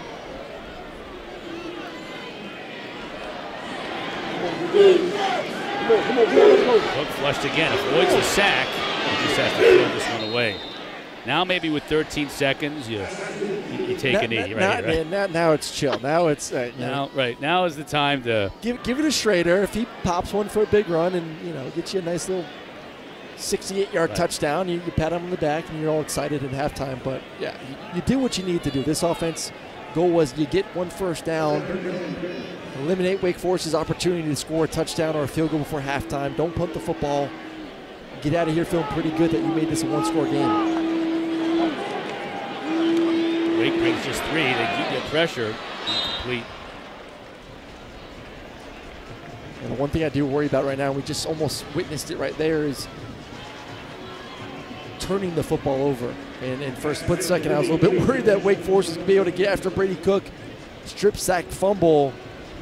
And for Eli, you're playing the risk-reward game in your head right now. 8 seconds to go, 68 yards. Just not a lot of reward in this situation. A lot more risk. Pete, now there's a lot of room to run. It's in Wake Forest territory. There's only 1 second left on the clock, though. Snap it, Hail Mary. Yeah, you don't have time to spike it. They'll have to run the play, so Cook looks downfield.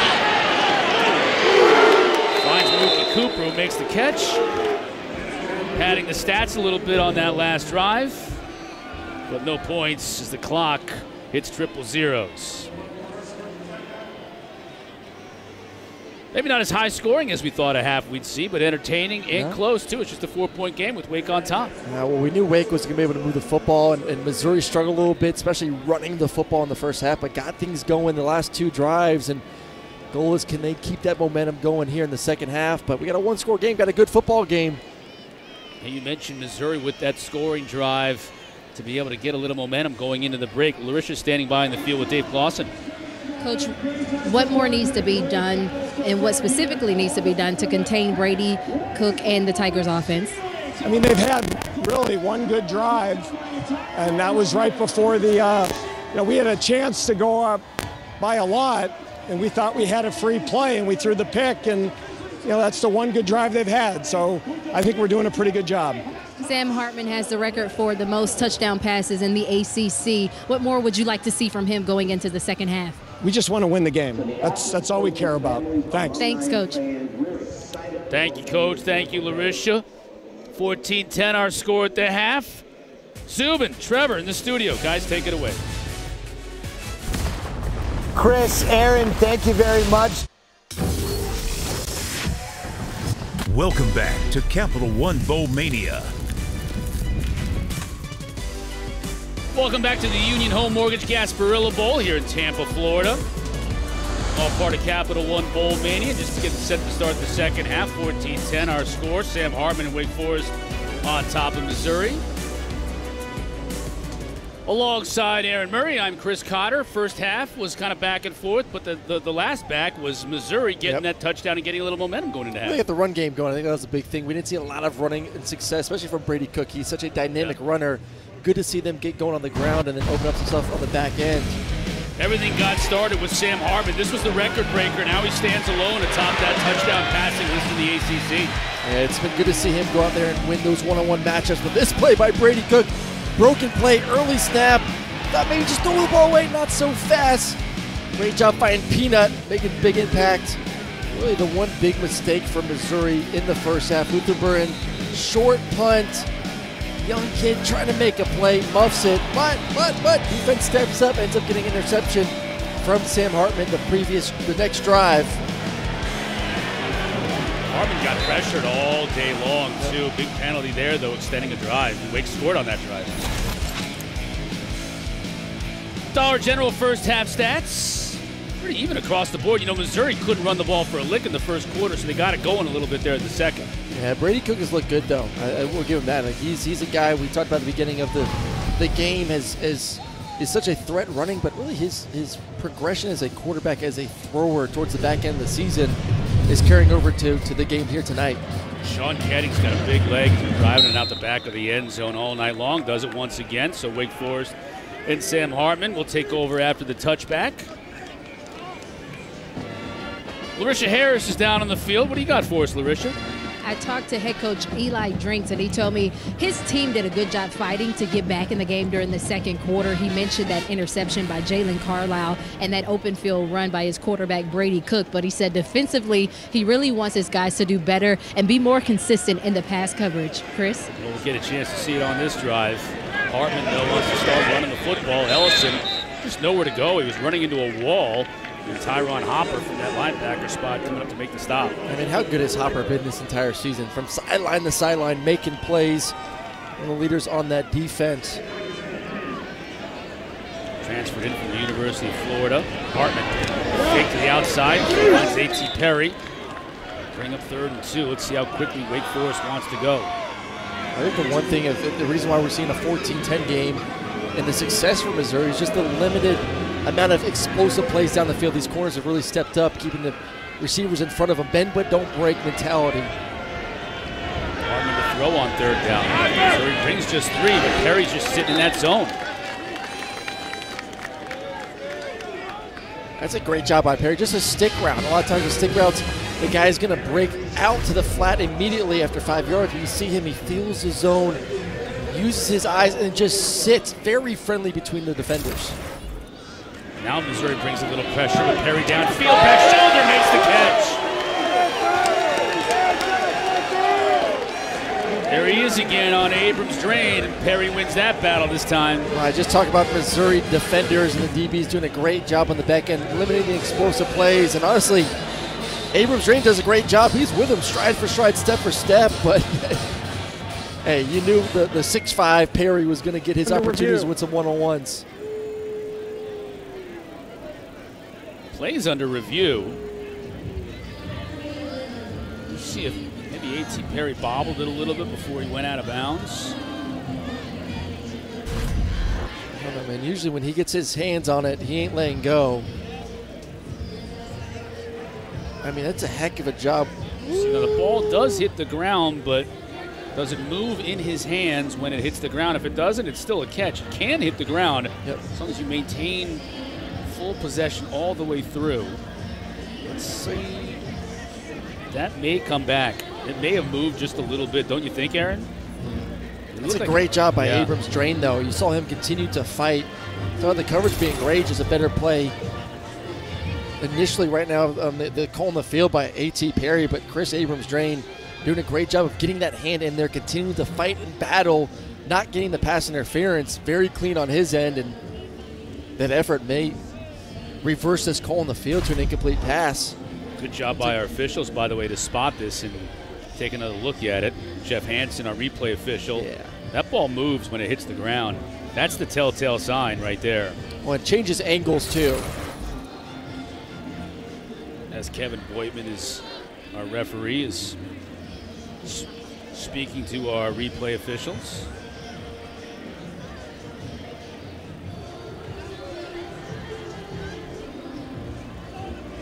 Good look at Eli Drinkwitz. Put the coat on at the halftime. Yeah, you can only handle the cold here in Tampa for so long before you gotta start putting layers on for the Gasparilla Bowl. Gotta understand, Aaron Murray is from this area, went to Plant High School. So to him, 46 degrees was Arctic, right? Oh yeah. That's a once in a generation winter storm, 46 degrees for Tampa, isn't it? Now, you know, us being a little bit up north in Atlanta, this would be a nice day right now. Sad thing is, I mentioned Mike Black, our spotter, earlier. He was asking for hand warmers earlier in the day. That's extreme. It's a little much. That's extreme. Guy played at Boise State for crying out loud. I mean, come on. It looks like right now they're just getting the finer details of where the ball is going to be, time, down, and distance.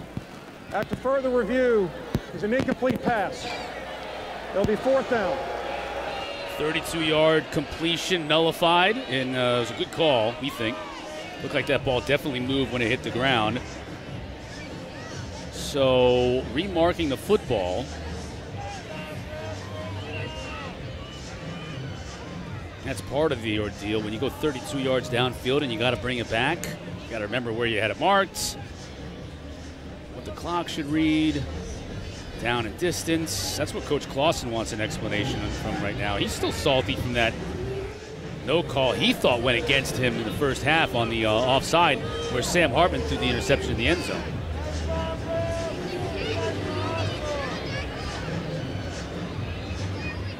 We do have a neutral officiating staff, I believe, Big 12 tonight. So no partial to the SEC or the ACC. They're just trying to figure things out. A lot of head shaking going on in that huddle.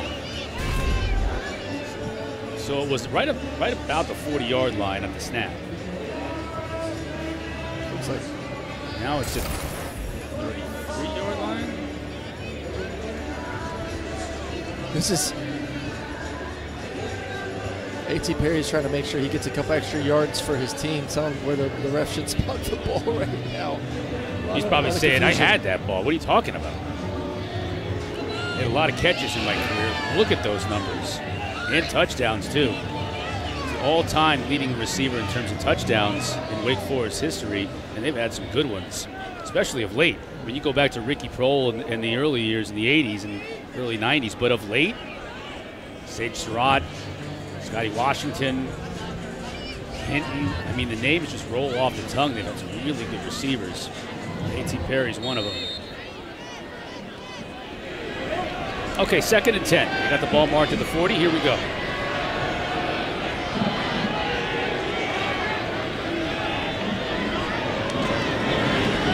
Pressure on the edge, picked up. Hartman gets to midfield, close to the first down. I think he might be just a couple of inches shy. You got to think Wake Forest is going to go really quickly here. That's a great job by Hartman right here. Offensive line doing their job, and then just the ability to change the arm angle up just even a little bit to maneuver around pressure inside his face. I think they're doing a great job tonight of really showing what he can do besides just the slow read, the straight drop back pass. And obviously he's going to have a very interesting decision to make after this game, but there's going to be a lot of teams watching this tape and his entire career saying, hey, come on over to X University to be our quarterback next year. Everybody anticipating that. Ellison gets it, and he gets dropped for a loss. Real is George. I mean, this is why they haven't gone to the slow read mesh as much of this ball game. I mean, look at the amount of defenders. Trying to count it real quick. I mean, there's 7, 8 guys at the line of scrimmage. I think Chris Abrams-Drain was his safety. He was the only one back. Yeah. You usually see that situation and that RPO, some sort of pull, throw down the field, take advantage of the one-on-one. Big time defensive stand for Mizzou. Now Abrams-Drain is back to receive his kick. End over end from Mora. Takes a Mizzou bounce. Now a Wake bounce inside the 20. They'll touch it down at the 17. That's where the Tigers will take over their first offensive drive of the second half, trailing by 4 here in Tampa.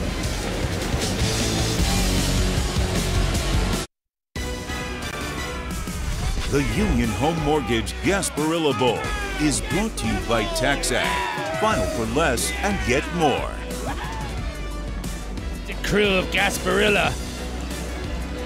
I guess Jose Gaspar wasn't Scottish, so maybe I need to work on that. Jose Gaspar, the pirate, the mythical pirate that they've named Gasparilla after. Pirates are here in force, as are Deacons, Tigers, tonight in Tampa. We'll get you down to Gasparilla in February. I need that. We'll work on I know.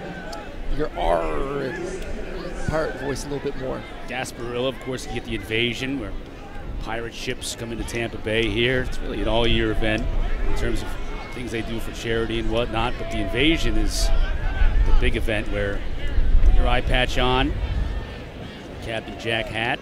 Get your beads ready. Yep, head on down. Morris Jones in the backfield. He's going to take the swing pass here. Flip head over heels. After a gain of about 3 or 4, Isaiah Wingfield coming up from his cornerback spot. The Harvard graduate, now in graduate school at Wake Forest, makes the stop. Well, we saw this Missouri team struggle to run the football until the second to last possession where they broke a couple big runs, but that's just another way to find a way or give your running backs an opportunity in space. All it is just a simple swing route. It's a swing, it's a sweep. Find a way to get them the football, see if they can get something going. Third down, Cook has all kinds of time. Now he's flush, he can get it on his own, and he does, and much more. Brought down at the 36, first down from Mizzou. Well, the thing that's terrifying for defenses, and you see this change on the film, is when he gets downhill and how fast he is. If he's able to make one or two guys miss at the line of scrimmage and then get going, and had an opportunity down the field once he broke. Looks like peanut down the field, but no, I'm with him. Anytime you can get going downhill and those defenders' backs are towards you, he's one heck of an athlete in order to get those first downs. Quick, Bannister puts his shoulder down, gets about 9, flags around Cook. He was dumped. And they're going to add a few more yards onto this play. Yeah, it's Tyler Williams there. It's a little bit too aggressive on the quarterback. Afterwards, we'll see. Personal foul, roughing the passer, number 72, defense. 15-yard penalty, automatic first down. It's almost like baseball, pitcher. You know, you peg my guy. Sam Hartman got knocked out, not knocked out, but got hit pretty good before halftime, and I'm gonna, send a message to your quarterback as well afterwards. And I don't think Dave Clawson was thinking that as he was lecturing Williams as he was definitely coming off the field. We got to protect my quarterback. I mean, same thing though. What is a defender supposed? This is I'm a small quarterback, and I'm still like shaking my head here. Schrader's getting it going a little bit. 3-4 yards on first down. Schrader's an interesting story. Led all of Division II in rushing last year. 300 carries for 2,074 yards and 24 touchdowns in one season. He was playing for Truman State. Booster contacted Eli Drinkwitz about him and said, "You need to take a look at this guy." And Drink said, "At first I was just interested in talking to the booster. Get that money." And then I saw this kid play and realized he could help us out. He walked on. He's worked his way up to the starting back. And now he's going to go on scholarship in January. Tight end. Fights his way for that first down. Tyler Stevens not quite getting there. He's a yard shy. Another flag in the backfield. Holding, number 69, offense. 10-yard penalty, replay second down. That'll nullify a good pickup.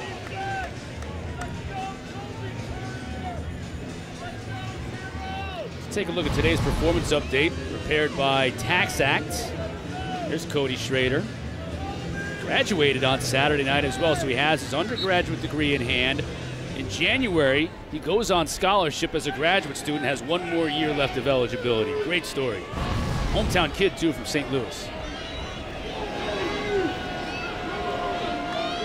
Cook to throw. Incomplete, tried to hit Mookie Cooper. Larisha has more on Cody Schrader. Where you were talking about Cody Schrader and how he is so hardworking. Well, the coach said he's Mr. Consistent every day. He's a guy that is truly dedicated. In that video that we just saw, it shows that he missed practice because of his graduation, and he did not want to not go out there and work out, and that's exactly what he did. He went out there, did it on his own, and got the job done. Yeah, we're going to show you that video here in a second of him. He graduated and then put the cones out there and everything on the field by himself so he could get his workout in the night of his graduation, unbeknownst to Coach Schrader. Looking at running hard, closer to that first down marker. Going to be a couple of yards shy. Let's take a look at it here. Coach Drinkwitz himself filmed this. He kind of was lurking well, you around have the to worry corner. about this guy. Just because he graduated today don't mean he ain't getting the work in. He just kept saying, I mean, the consistency factor, like, you know, guys are going down or guys are sore in camp and need a day off. No. Not Schrader. Every day he put his hard hat on, was ready to go. 4th down. Mizzou offense staying on the field on 4th and 4 with Schrader in the eye. Cook sprints out, being chased. He'll pick up the first down. It was an all-out cover 0. They knew ball was going to be in Brady Cook's hands, and he just out-athletes the athletes there for Missouri, beating him to the edge. And right now, too, you look at this offense, and no Dominic Lovett, obviously, in the portal. Luther Burden banged up in the first half, also not out there right now. So I see a lot more Peanut Houston, Garrett Bannister. Yep, and Mookie Miller's in motion there. You see more of him. Cook looking at the end zone. Receiver got knocked off his route, looking for a flag. Nothing. That was Byrne back in the game. So the good news is you got Byrne back after he was shaken up in the first half. The bad news for Missouri fans is they were expecting a call and nothing came. No, that's the matchup they wanted. They had him on a safety on a wheel route. Number 3 coming out of the backfield. Good throw. I think catchable ball. Should have been a pass interference call there by Wake Forest. Got away with that one. But no, you said it, man. Good to see Luther Byrne back out there. Now it's your X receiver top of the screen. So they get him matched up one-on-one.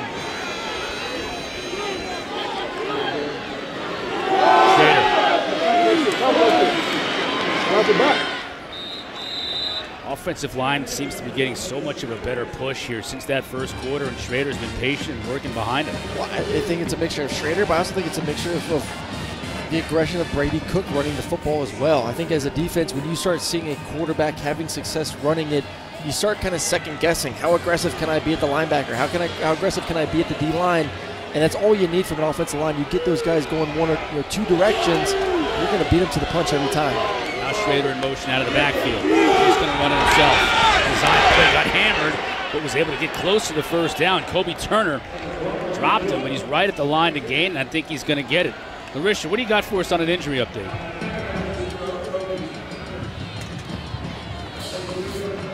The center, number 55, Connor Tollison, and the right guard, 66, Connor Wood. They are both in street clothes on the Missouri sideline. Both of them have boots on their left foot. They will no longer play today. Yeah, we see him there. Thanks, Larisha. Appreciate that. So, Mitchell Walters, we've seen him getting a lot of playing time. Richard Taylor.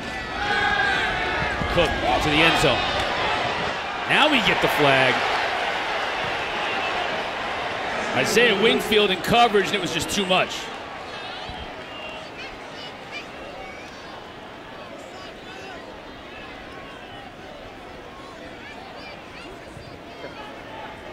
Pass interference, number 8, defense. The ball will be placed at the 2-yard line, first down. See that? I think that's a makeup call because I don't see the pass interference there compared to the one a few plays ago with Luther Byrne. I think that's one that, hey man, I screwed up maybe a little bit earlier. This one's kind of up in the air. Let me make up for it with the call. I think that's good defense by Wingfield there on the back end. You know, there's always going to be a little bit of hand fighting going on. So we get a little Luther Burden at quarterback. Unrealist George, defensive tackle, looked like he was going to be the acting fullback on that play. Whistle stops it before it ever happened, and our officials are again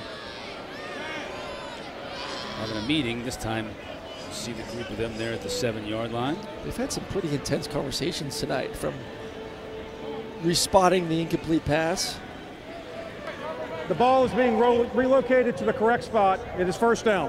That's the most important thing, so that they get it right. First down at the 2 after the pass interference. It looks like the surprise of Luther Burden at quarterback going to be put on the shelf till later in the game now.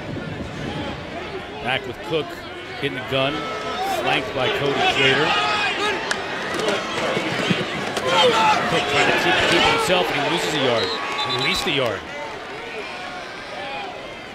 That's a good job by the defense, anticipating inside the 5-yard line, doing their film study that Brady Cook loves at any opportunity to pull. And you see two guys coming from the outside. 21's crashing. He's going to take the running back. And you get the safety coming over top, who's responsible for the quarterback. Just a smart defensive play. Bring 2 to the side of the running back, anticipating zone read. Once again, 1 takes the running back. 2 is right there as soon as the quarterback pulls it to get the tackle for loss. See Eli Drinkwitz calling plays as he does all the time here. Play clock winding down. Now we get Drinkwitz has got to call a timeout. Play clock was winding down, and Missouri takes their first charge timeout of the half. Eli Drinkwitz didn't want to risk it here in the red zone. We'll take a break. Cast is back for the CFP semifinals on December 31st. 9 different viewing options for each semifinal. The Field Pass with the Pat McAfee Show presented by Mercedes-Benz on ESPN2. That features Pat, Robert Griffin III, Cole Kubelik, AJ Hawk, Darius Butler, and more, providing analysis and interviews from the sidelines. The MegaCast lineup also includes Command Center, AT&T 5G Skycast, all 22, hometown radio calls for all 4 teams, and the pregame and halftime marching band performances on the ESPN app. You literally have no excuse for not watching those games on the 31st. None. Multiple screens with different vantage points. Multiple languages. Schrader powers his way into the end zone. And Mizzou takes the lead for the first time tonight.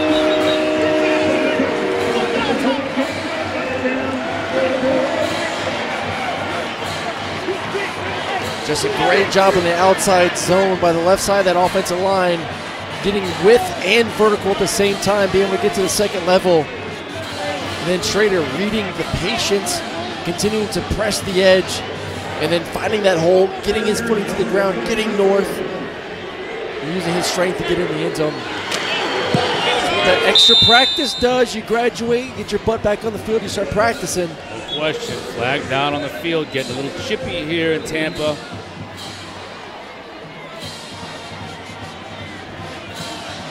Pushing and shoving, some conversation.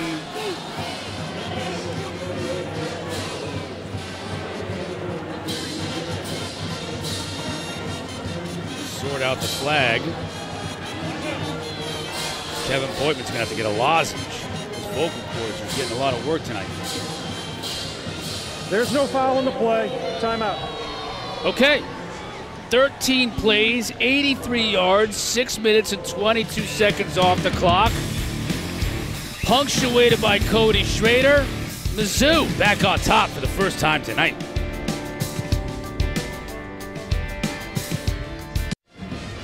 The Progressive Bowl Challenge Cup will be awarded to the conference that has the highest winning percentage in the postseason. There's a look at it.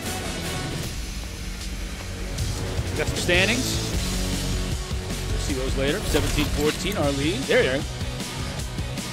This is interesting because for the first time in this bowl's history, it's an ACC versus an SEC team. It's always cool when you get those two Southern Power 5 conferences going at each other. You see the SEC 0-1, but 10 bowls remaining, so that story is yet to be told. That's one thing I love about bowl season is, we talk about all season long, which conference is stronger, which one's better, which one's deeper. Well, these questions do get answered here during bowl time. You've got a quarter and 5 minutes and 45 seconds to find out how it will be answered in this game. First, the pass interference.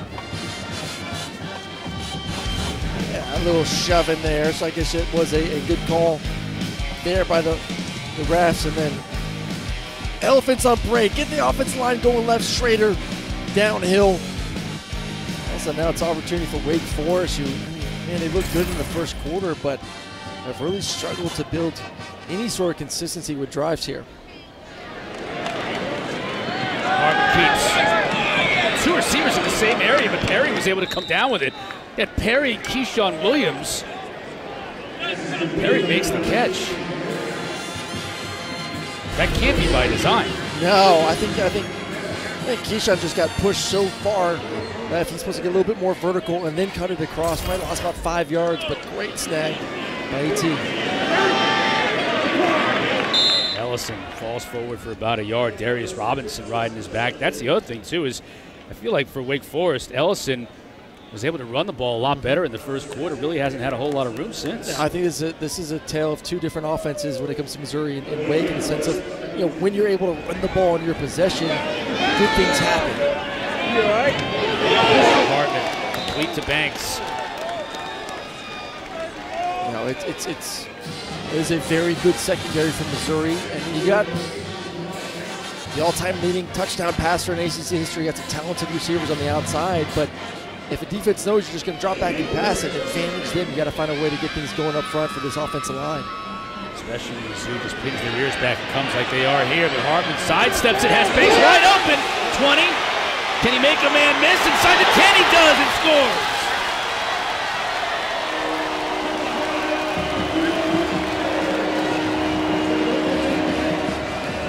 All right, never mind. We don't need to run the football. Who likes running the football anyways? That was a great job by Sam Hartman, eluding the pressure, finding a wide open receiver down the field.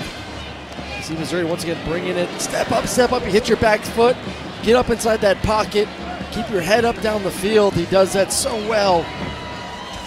Finding gold there at the end of the rainbow, and then one-on-one, make him miss, make him fall down, make him look silly. Great job by Banks finding that end zone for Wake to retake this lead. Matthew Dennis clangs it off the upright. 48 yards on the pitch and catch for the score from Hartman to Banks. Point after try missed. It's Dennis's first miss of the year. Perfect 55 tries leading up to that one. Banks is happy enough, though, as Stephen Deacons have retaken the lead.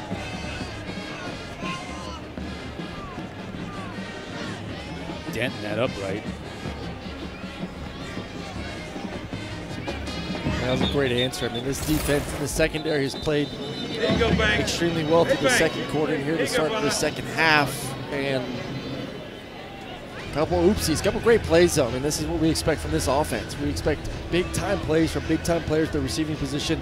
A lot of speed, a lot of height, playmaking ability. Great catches by AT, but a couple big plays by Banks. That's all it takes, man, with an offense like that. It's an offense built to change momentum in a hurry, and they did it right there. We talk about Missouri first half, getting their drive, be able to get in the end zone, get momentum on their side. Was able to capitalize here in the second half, but maybe all of a sudden get some juice and life there on the Wake Forest sidelines. Saw Hartman on the phone with offensive coordinator Warren Ruggiero, no doubt. Ruggiero's been with Clawson since their days at Bowling Green. It was 10 years ago. They've been together a long time. The real architects of that slow mesh of this offense has been so prolific over the years. Pete, good return once again, setting up Mizzou in good field position. Clawson's had so much success not only in his 9 years here at Wake Forest, going to 7 straight bowl games, but you think about it, Fordham, Richmond, Bowling Green before Wake Forest, the only coach in Division I history to have 10 wins and championships at 4 different D1 schools. Oh, it's amazing to see how he's adapted his offense. Because, I mean, they got the Wake Forest, and like, man, we're not going to have the biggest guys, the fastest guys. We have to be a little bit different. This is, according to him, this is their version of a triple option, which they run here at Wake Forest and do better than anyone else. Best starting field position of the day for Missouri. Schrader picks up about 3. And it's just so hard to do, to change your identity as a coach And that's what some of the best ones do. From you've seen even the GOAT and Nick Saban evolve on his offense and how he wants his offense to be run. And you see it here with Wake Forest, their offense for the past 6 years and what they're doing to give them an opportunity to make it to bowl games, win them. Cook fakes it to Schrader. Now he's running. Flag down. Just throws this one away. Let's check the marker.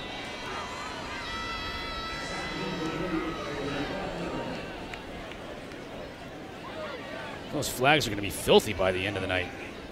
Constantly on the turf. Well, you got to remember, it's been a long time since these guys have played a competitive game.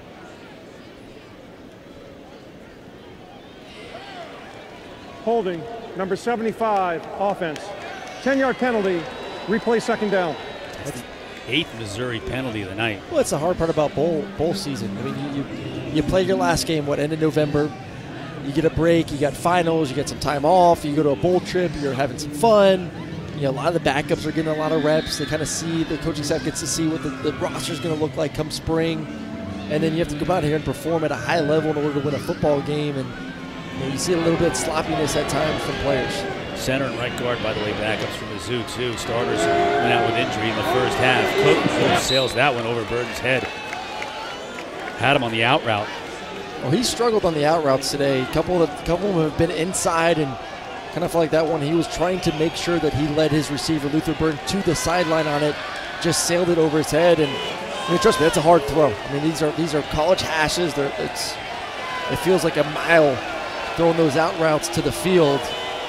Something he's going to work on this offseason. I feel like this Wake Forest crowd getting into it here on 3rd and 17. They want the ball back in Hartman's hands. Schrader in motion. Cook to throw. Wake brings just 3, so Cook has time, and he unloads downfield for Bannister. Out of bounds. Well, Martin on coverage. Bannister made the catch, but he ran out of real estate.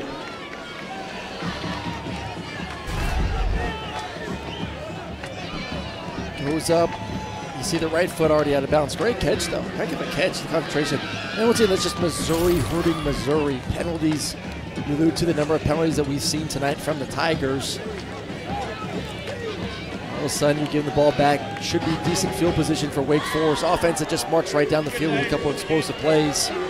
Talk about this game being a game of momentum. All of a sudden, it's definitely swung towards the Deacons. Not a great punt from Caddy, but it does get a great roll. The net of it won't be so bad.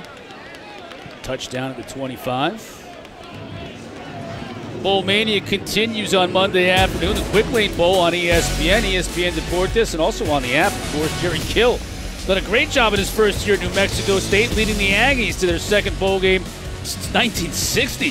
Scott Loeffler, meanwhile, in Bowling Green, their first bowl game since 2015.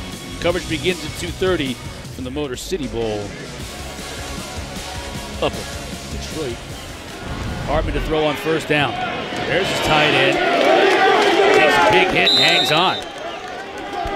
That time it was Jaeger Bull. What a great name for a football player. Jaeger Bull transferred in from Rice. I'd give him a scholarship just by saying his name is Jaeger Bull. You're in. I know you've been pretty excited and a little bit giddy to say his name tonight, and we'll see if Whitehart gets back in this game at all. A little bit banged up there in the first half, so their tight end responsibilities will be put on Mr. Jaeger Bull. 2nd down. Hartman, pressure comes, they get to him. Chad Bailey again. Monstrous first half. We call number 33 now in the 2nd half. The team captain put his defense on his back. That's what Blake Blaker wanted. He wanted his team to be the aggressors. He wanted them to be able to get after the quarterback, not sit back and read this slow mesh. No. We're going to get after Sam Hartman. We're going to put the pressure on him, make the decisions quicker than what he's used to doing. Now it's 3rd and long. Delayed pressure, they bring 5. Hartman surveying the field. He can run if he tries. Flag down. No, this is going to be all for naught. And Hartman doesn't get to the 1st down marker anyway.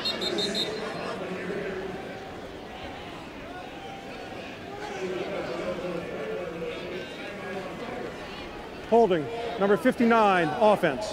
10-yard penalty, replay 3rd down. I don't think they're going to want him to replay 3rd down. I'm not sure he made the 1st down here. Let's Let's make sure we get this all cleaned up. I think that's what Eli Drinkwitz is saying. Wait a minute. You didn't ask me if I wanted to accept the penalty. I think it's going to be 4th and 5. There we go. Now we got it cleaned up. 4th and 5. Yeah, I know people are like, oh, it's going to be 3rd and forever. Listen, pass interferences happen, crazy things happen. You did what you came to do. You had 3 and out. You got off the field. Don't risk it trying to be a little bit greedy. Get a couple more yards in field position on the punt. It's only the second 3 and out of the night for Wake Forest.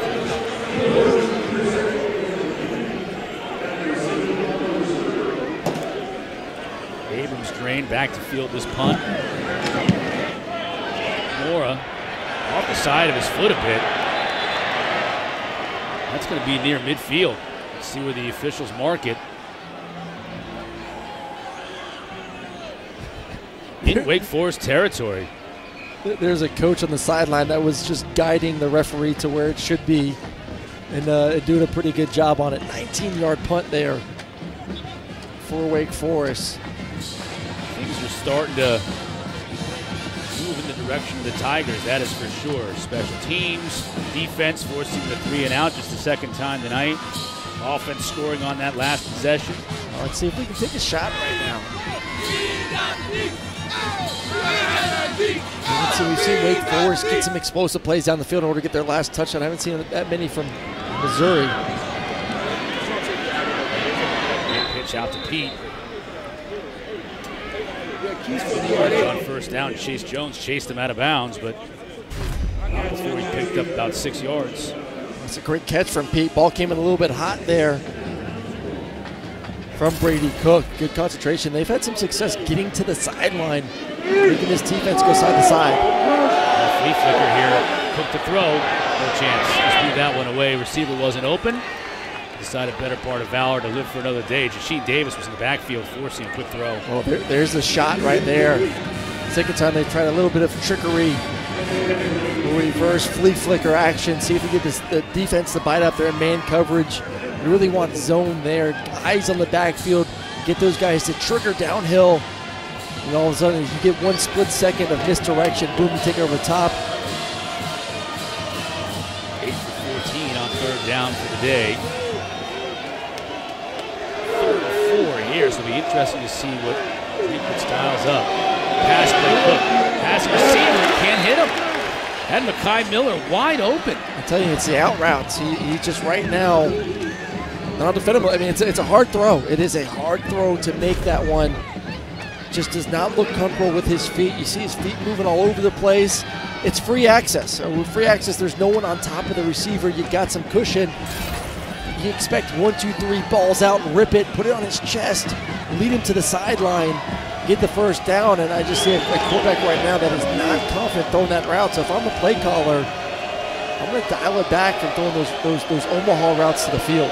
4th down. The Zoos converted twice already today, looking for 3. Defended beautiful. Evan Slocum knocking the ball away from the receiver, and Wake Forest takes over near midfield. A little bit shocked there. You know you had 2 downs to get the first. You have a very athletic quarterback, and you call 2 pass plays. And yes, I get the first one should have been a completion, better throw, and we're not having this discussion right now, but I would expect one, if not both plays, put the ball in Brady Cook's hands, let him go out there and run it to get the first down, especially against a defense that has consistently shown you that they're going to drop 8 into coverage.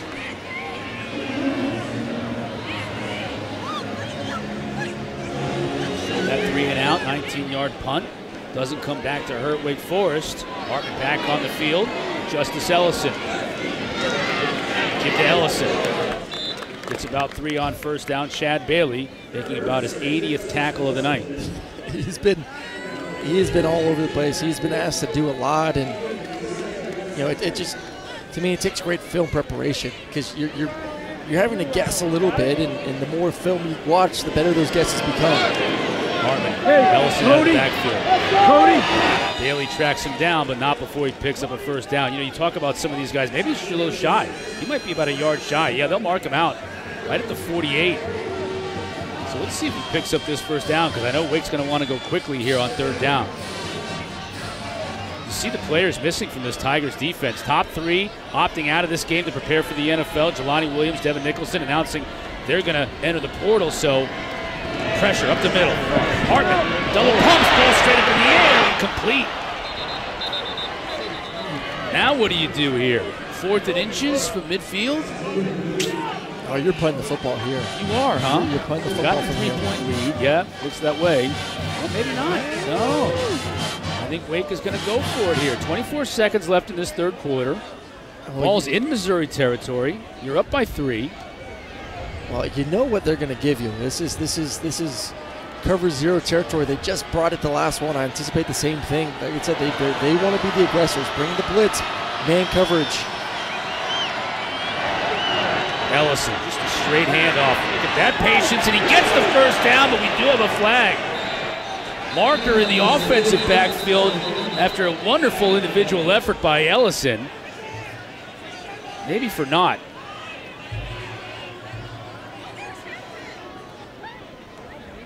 Holding, number 62, offense. 10-yard penalty, replay 4th down. Now you're punting. Devontae Gordon.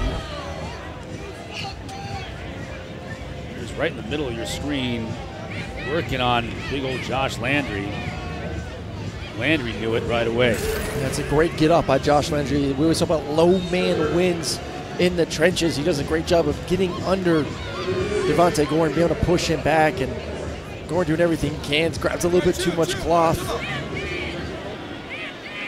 Final seconds of the 3rd quarter ticking down. Looks like Wake Forest is content to just let the clock run and punt it on the other side.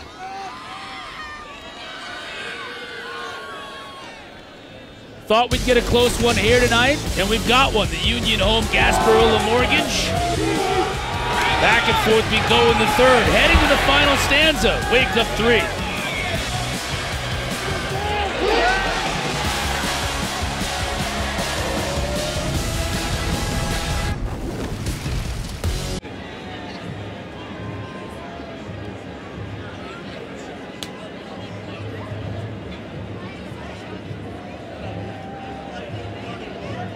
Field 2017, Wake Forest on top. Seesaw affair, especially since we've gotten here into the 2nd half. This Missouri defense holding Wake once again. This prolific offense, they've done a really good job keeping them largely in check and forcing another punt. Mora had a 19-yard kick last time around. This one a lot better. Into the wind, forcing a fair catch from Abrams Drain, which he makes at his own 19, and Mizzou will take over. I do want to go to that previous drive and that 3rd and 4th down situation, not giving the ball to Brady Cook, and our great stats team up here gave me a nice little nugget. Previous drive, touchdown drive, 3 times and he get a first down with his legs. I mean, I know the defense may know it, and they may like. At the end of the day, he is right now your best player on offense, and he's your best runner. That situation, man, I'm trusting my quarterback, who's been great for me the last month of the season. He's thrown 7 straight incompletions. He breaks that route right here to move to Cooper, but he doesn't get much on the catch. Give him about 3 yards. Larisha, what do you got?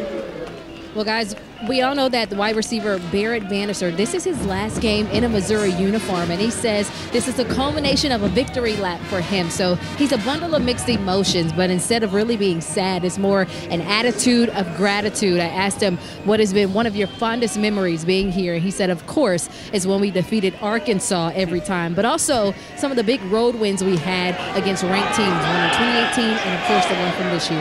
Yeah, of course, he's from Arkansas. There he is on the catch. Anytime he gets to beat the Hogs, he's going to have a good day doing that. Bragging rights, I'm sure, with a lot of the hometown folks. Well, he's been such a great receiver. 37 receptions, 408 yards this year. Been very reliable in the slot, middle of the field, sacrificing his body. Big 3rd down here, Aaron. Well, we go back to the discussion. Then who's your best runner? It's Brady Cook. Do you trust him? Get him on the move, maybe a quarterback sneak it. Straight play action. Now he'll run it and get the first down. slides, shy of the 40. Move the sticks. I love that. I'm telling you, man, he's when things break down is when Brady Cook is at his best. When chaos is occurring, when there's pressure in his face, he has to move a little quick.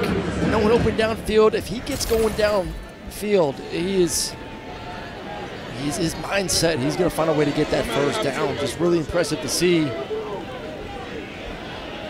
63 yards on 10 carries on the day for Cook.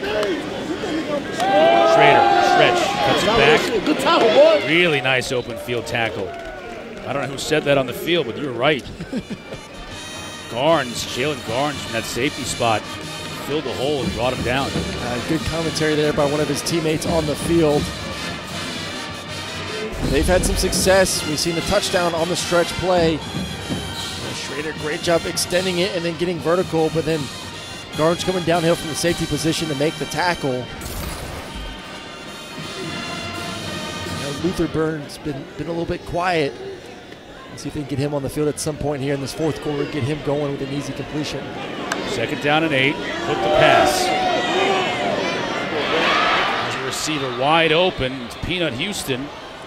He's making the most of his opportunities today with Dominic Lovett in the transfer portal. Knocked his head coach down. It's all good. Hey, listen, if you're going to knock your head coach down, you better catch the ball on the way to doing it. And make it first down. And make process. It first down. Oh, this was one of the hard throws we've seen from Brady Cook. I still would like to see it on the outside, man. You never want to leave an out-breaking route on the inside. You're just asking at some point to get that ball picked off. But that throw was from the middle of the field, not from the hash. So saves him 7 yards of distance to be able to make the completion. Pete on the carry. Has a lot of room. Twisted down after a gain of about 6.5. Into Wake Forest territory.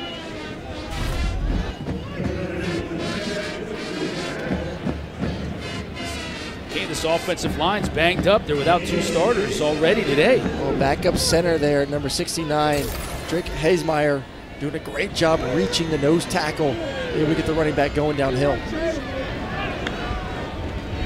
Pete now to the left side. Another good hit in the open field, Mustafa. Well, it's good to see Mustafa back playing right now. They're excited to get him on the field at that safety position. And this is the same spot they were in previous drive, 3rd and short situation. They went for it on 4th down. Neither time did Brady Cook run the football. Let's see if they made any changes on offense and find a way to get him involved. The 8th play of this drive started on their own 19. Cook to throw. Has time. Tip of the line of scrimmage incomplete. Tyler Williams got his big mid on it. That'll bring up 4th down. Yeah, just a mesh concept. You're hoping for man-to-man coverage, which you're expecting in 4th and short situations. Man-to-man mesh routes are great. You go from the wheel route. Number 2 is going to be the next crossing route, and not what you want versus zone coverage. I think that defense was expecting possible quarterback run. You don't want to be in a man situation versus a quarterback run. Offense stays on the field. 4th down. Wake brings some pressure. No, they back out. Bring just 4. Cook to the end zone. Incomplete. Covered well that time by Kalen Carson.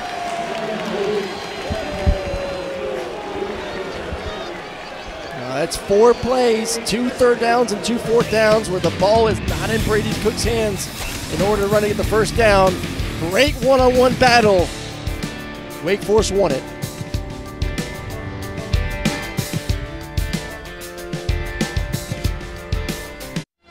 The Union Home Mortgage Gasparilla Bowl is brought to you by Union Home Mortgage, proud title sponsor of the Gasparilla Bowl, and Dollar General. Save time, save money every day. Saw the Deacon there. He's got his beads. He's getting ready for the Gasparilla invasion in January, late January. 2017, Wake Forest on top of Mizzou here in the 4th quarter. 10:34 remaining. It's almost become since those last couple of scores in quick succession, Mizzou and Wake, it's become almost a field position game since then. Let's see if Sam Hartman and company can change all that here. Cooley in the backfield, hands it to him. Now he breaks free.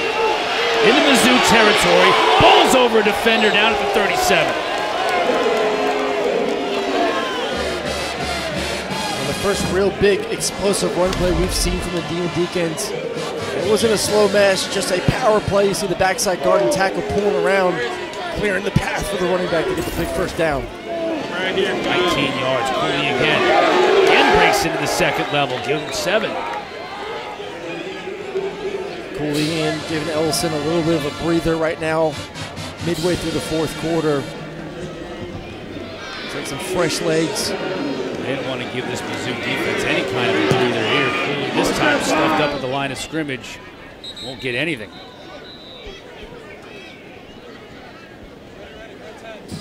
We really haven't seen a ton tonight in this ball game. I keep harping for Missouri to continue to find ways to get Brady Cook opportunities to run the football, but Sam Hartman has not really been as mobile as we've seen this season, in and outside the pocket, using his legs to get first downs as well. Missouri defense done a great job keeping him inside, forcing him to just be a thrower. Here we are on third down. Keyshawn Williams in motion. They'll stay on the ground with Cooley. Bounces outside. Picks up the first down, but we got a marker behind the play. It's like Donovan Green. Holding, number 11, offense. 10-yard penalty, replay third down. Yeah, you spotted it, partner. Donovan Green, the guilty party on the outside. Well, that's the problem when running back does bounce it to the outside and you're locked up with your defender blocking, and he makes a move and you're grabbed on just a little bit too much. Easy call for the officials. Left side of your screen. He's hoping his running back gets a little bit more north and south. As soon as he breaks out to the outside, he gets caught, hands up by that face mask. Cornell could not break free. 10 yards the opposite way. Third and 13 now. Beautiful play by that same exact Dalen Carnell. This time defending on the pass, because if that gets over his hands, that's a completion, maybe for a first down.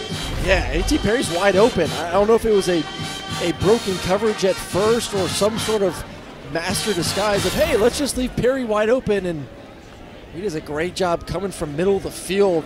I think it was some sort of broken coverage. He spots it in the last second, is able to get over there just in time to put his fingertips on the football.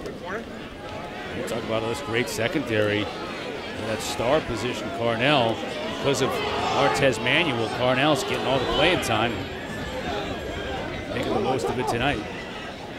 Manuel opting to prepare for the NFL, leaving all the duties to Dalen Carnell. Delay of game, offense, 5-yard penalty, still fourth down. Lawson apoplectic over there on the Wake Forest sideline. Well, they only had 10 players on the field, so a little bit miscommunication from the sideline. And that's something we talk about, like the bowl preparation at times. Kids are going out, having some fun. By the way, Coach has got a lot going on during the bowl preparation. What do you tell us? 4 storms. Coach Clausen told us 4 storms. Early signing day, NIL, bowl trip, dealing with the portal. Do not envy those guys right now at all. Fair catch made by Chris Abrams' drain. And now it's Mizzou's opportunity. Down 3 here in the fourth.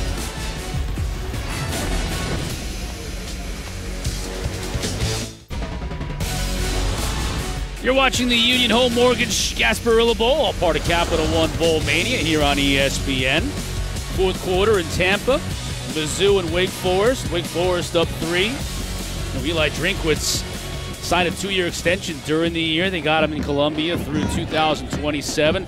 Been calling plays through his first 3 years, but this year Bush Hamden started calling some of the plays as quarterbacks coach. But then he signed on to be the offensive coordinator at Boise State. So Eli back calling plays again. Yeah, doing a pretty good job here tonight, but you know it's in his DNA, and you know he gets a little bit antsy sitting back there not calling plays. I'm sure he enjoys having that control back again. See if they can muster up some points here on this drive. Pocket collapsing, ball up in the air. Not ruled an incomplete pass again, and Wake is going to return for a score. Ruled a fumble on the field, so Evan Slocum takes it in for a score. We have a flag down. It's a fumble recovered by the defense. And we're definitely going to have to look at that again from about 8 different angles. Cook seems to think he was definitely throwing the football. Well, of course he does. He's the quarterback, you know.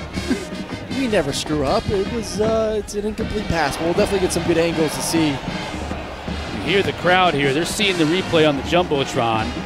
Kevin Boydman, our referee, said it was ruled a fumble on the field, which I don't have a problem with. Let the play out. We're going to see it in replay anyways. Let it play out. Let it happen. Ruling on the field is a fumble recovered by the defense and returned for a touchdown. I got to think that's going to be reversed. This is The very play is under further review. very Tom Brady-esque, minus the snow. Might be a better angle to see with his hand. Was his hand still on the football when it was moving forward? I think so. That's a bounce. His arm was hit. I think Wallet was moving forward, and Wallet ball was still in his hand. I do, like you said, I think you said it great. I do appreciate the fact they let it play out to see what can happen. But I do anticipate, just like we had an earlier call in this game, Sam Hartman, same situation, ended up calling it an incomplete forward pass. We're going to have the same thing here. Same exact play almost in reverse. I think this one should be reversed and reversed quickly. There's the arm hitting it. Ball still in his hand, going forward. That's an incomplete pass. You know, calls being reversed and the word quickly in college football don't really go together, correct? Like it just... Right. You know, it'll be second down. It should be second down and 10. Right from the previous spot. We'll probably have to put another 2 or 3 seconds on the clock, would be my guess, and that's probably what they're looking at right now, making sure the clock is right, because it ran for a couple of seconds while Slocum carried that ball into the end zone. There's another look at it.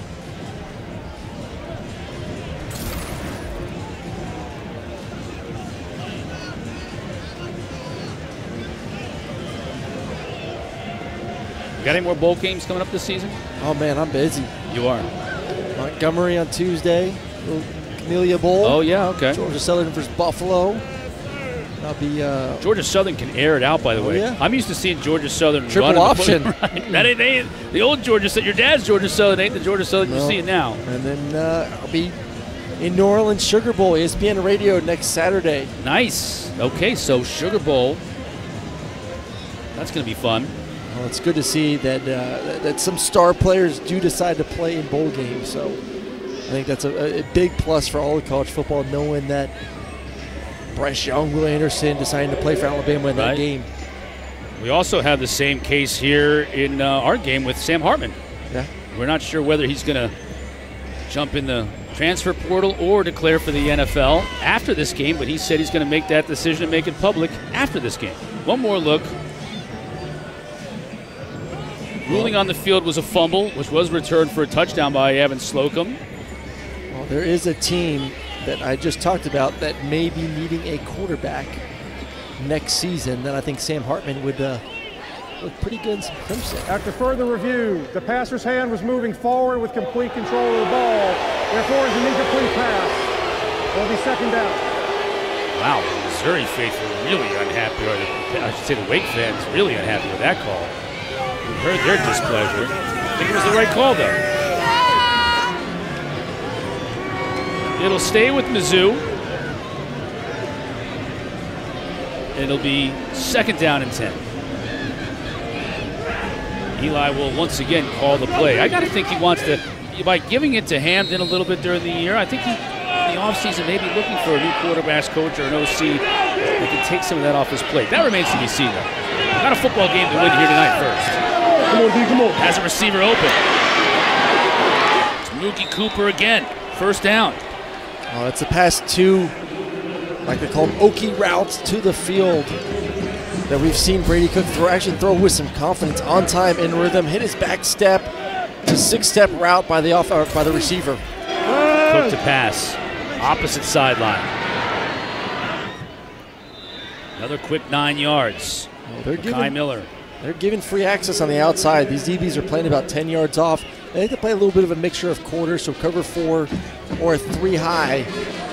Both of those, you're going to get some cushion from the receivers, just pitch and catch. And I think the biggest thing is it all starts with footwork with Brady Cook. When his feet are confident and they're planted in the ground, it's all chain reaction. If your feet are off, your upper body's going to be off. When his feet are calm and compact, he's been a lot more accurate throwing the football these past 2 drives.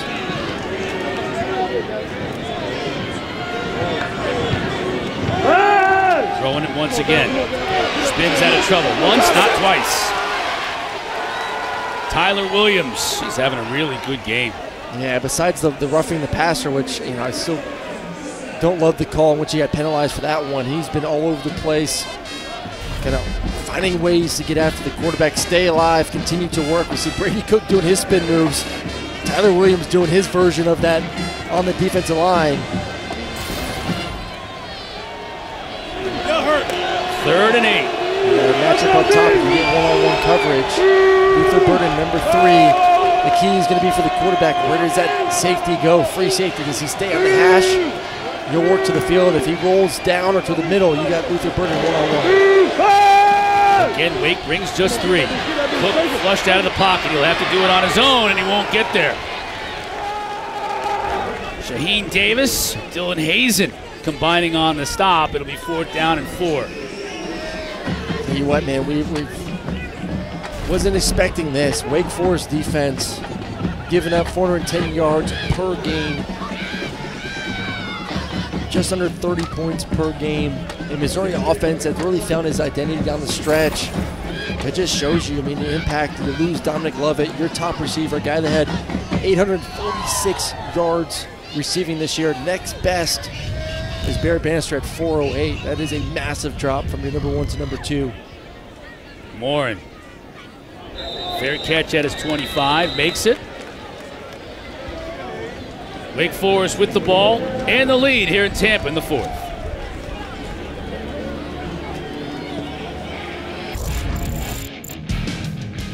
Well, Sam Hartman set the record tonight. Most touchdown passes in ACC history. Did it on the first drive of the game here, hitting Morin for the score, and he's been generally sharp all night. Yeah, he's looked good, as expected. And his ability to find guys down the field, buy some time with inside the pocket. You had the 1 interception, which not completely his fault. Thought it was an offsides from the defense. Took a shot down the field. Overall, though, I think a pretty good game for his last as a team in Deacon. Ellison picks up about 3 on 1st down. Larisha, what's going on? Before this possession, Sam Hartman talked to his receivers and the O-line, reassuring them that he's going to do what he is supposed to do as their quarterback, as a leader of this team. He said, there's no pressure. We got this. Let's go ahead and close this out. And remember, during our call, head coach Dave Clawson said that Hartman has invested so much time with the offense, and they are seeing his courageousness.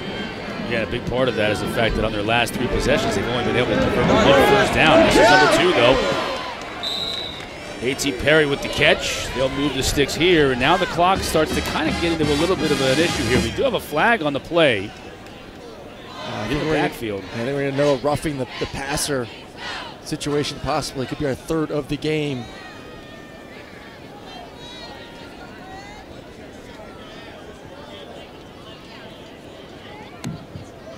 Personal foul, roughing the passer, defense, 15-yard penalty, 1st down. That's costly. Tacked on top of the 1st down. I would love to see this one too, and just the first 2. I think you and I are somewhat in agreement of the fact that one against both teams. Yeah, a little bit ticky-tacky versus the defense. Defenders put in a situation where if he's wrapping up the quarterback, it's hard to stop the momentum. You're 300 pounds. You're going to bring him to the ground as long as you're not really lifting him and driving him into the turf. But right now, these defenders need to understand that's 3 on the game. You got to be a little bit more careful on the quarterbacks. The way these officials are protecting the QBs here tonight. All the way into Missouri territory after the penalty is marched off. Ellison picks up 7 on 1st down.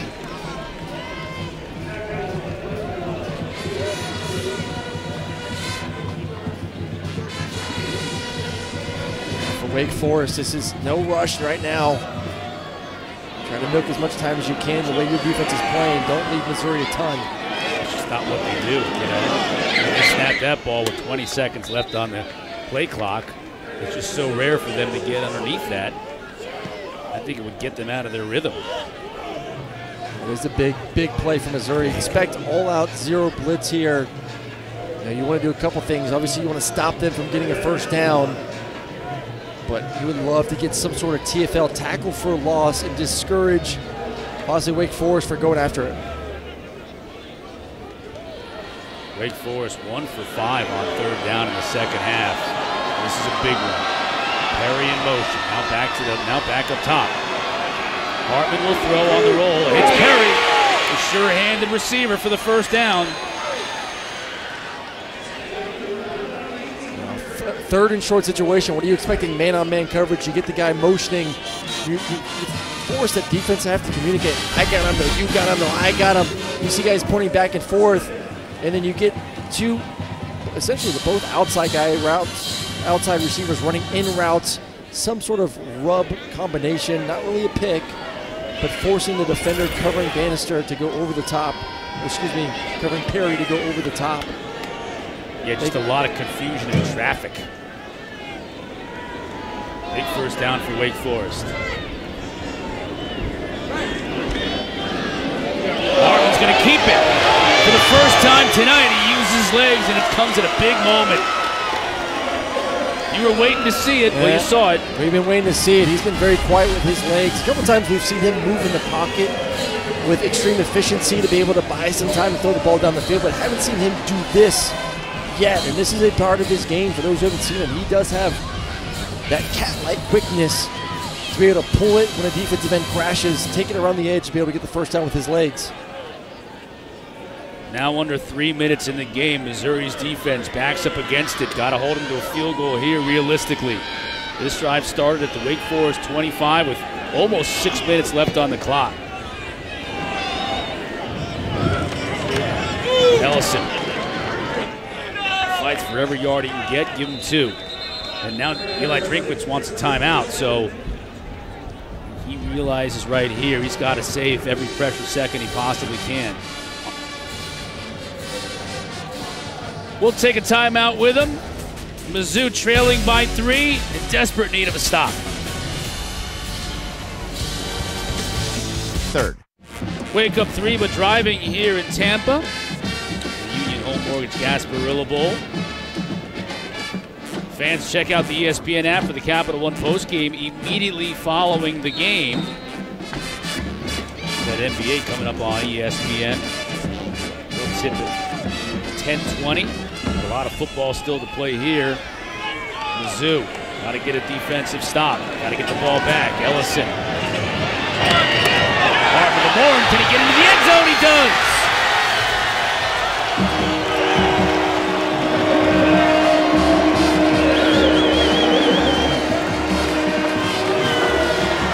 Woohoo! That was a risky pass. Maybe the last pass we see Sam Hartman go out with in a Wake Forest uniform, and he went out throwing a dart to Morin right in the chest. Had to be pinpoint accurate. You're in the red zone, a lot of bodies. He found a way to fit that one in there. Great catch by Morin, though. Dennis with the try. Perfect. 8 plays, 75 yards, 3 minutes, 22 seconds off the clock. Taylor Morin, redshirt sophomore from Centerville, Virginia, with the score's second catch of the night in the end zone. Once again, he does such a good job of being able to work the entire field. And that's not easy. That's a veteran quarterback, understanding his progressions, understanding where defenders are going to move based on his eyes, and working from right to left. And just very calm, compact feet. Once again, his offense line's done a great job tonight protecting their quarterback, giving him adequate time to get to those full field reads. And more in his second touchdown of the evening as well.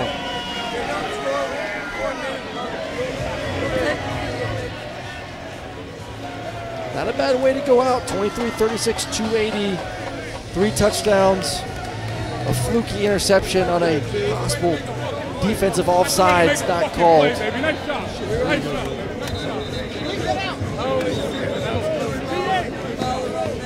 You can hear Hartman slapping 5 with his teammates, letting him know how much he appreciates the work they're putting in, his receivers and his offensive lineman. There's Juergens, the center. Veteran offensive line, too. They've been together with Sam Hartman all these years.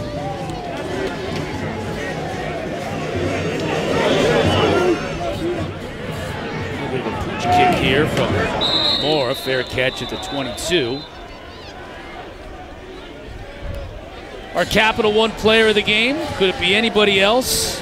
It's got to be Sam Hartman, and it is. In what will almost certainly be his final game in a Wake Forest Demon Deacon uniform. He's 2 minutes and 33 seconds away from going out in style. Set the ACC career touchdown passing record earlier on in the night, all by himself. Came in tied with Taj Boyd. Those 3 touchdowns moving him into 110. Only 11 shy of the man sitting next to me here in the booth for his career. That's a story for a different day. Now it's Mizzou. They got to make something happen here in a hurry. Bannister with the catch, picks up 6. Coach Riegwich told us on our call a couple of days ago, we need to score in the 30s. We got to get to at least 30 if we want to be able to win this football game, and just have not really had the consistency on offense, and we'll see if they got some magic left in them, though. Bannister right at that first down marker. They're going to mark him beyond it. That'll temporarily stop the clock and move the chains. What a career for him. Unbelievable. 109 touchdowns. As you talk about bringing an offense to life, and he, obviously the staff and the offensive line and the receivers, it all goes together, but he really has perfected. Sack. That time Turner brought him down. And Drinkwitz is going to have to call the timeout here. It's an offensive line that has struggled tonight, struggled to run the football for a good majority of the football game, struggled to protect at times. And this was a team that was both teams. I give that, like you talk to the staffs, it was both teams very motivated to be here tonight, excited to be here. And you're talking with Eli, their phrase they had during this whole bowl practice was FIBU, forget everyone but us. Doesn't matter who's in the portal, who's sitting out, who's opting out, whoever's in this room, whoever's on this trip with us down to Tampa, that's all we care about. Has had some great practices, same with Wake Forest, have really grinded to make sure they're ready to get a win here tonight. 2nd and 22 after the sack. Now pressure up the middle. Cook going to get dropped again. This time Rondell Bothroyd got to him.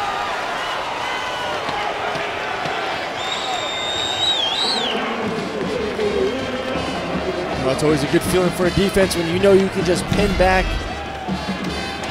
rush 4, get some fun stunts that you work in practice all week long, and not have to worry about a quarterback taking off and running. 10th TFL on the day. 4th sack for this Wake Forest defense. Cook, now he has time. Incomplete. Looking for Mookie Cooper. And Mizzou was down to their last hurrah deep in their own territory. 4th and 33. Got to get it to the Wake Forest 46.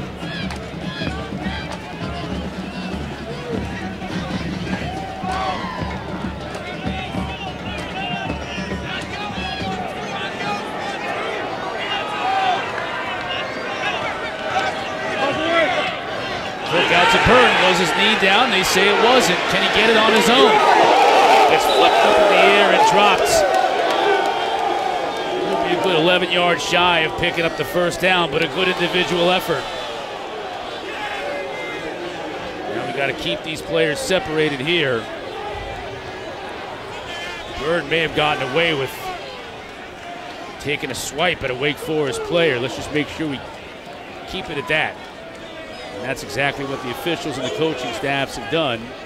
Keep the Wake players on the bench and the Mizzou players heading toward theirs. Frustrating night for the true freshman Luther Bird, but with his talent, he's going to have many more great ones.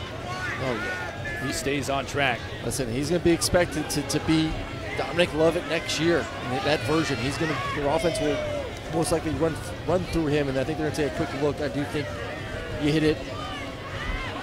Looking to see if there were too many players on the field for Wake Forest.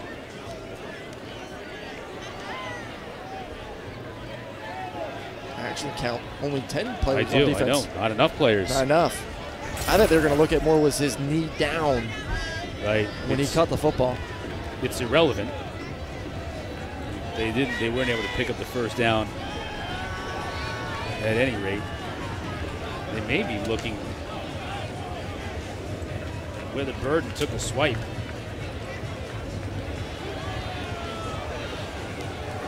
All right, so I guess there was some.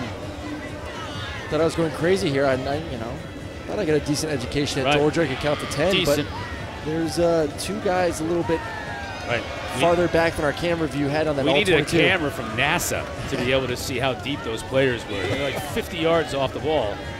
It was 4th and 33.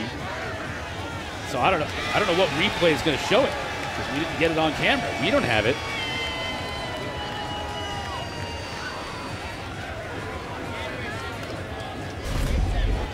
Oh, here it is. Now, there we go. The high end zone.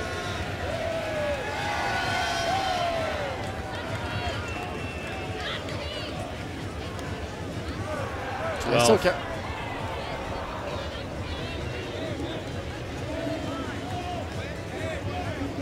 I only count 11. I count 11 there. Yeah, I only count 11. Yeah, I only counted 11. They're really making us the umpire was confusing me a little bit in there. Yeah.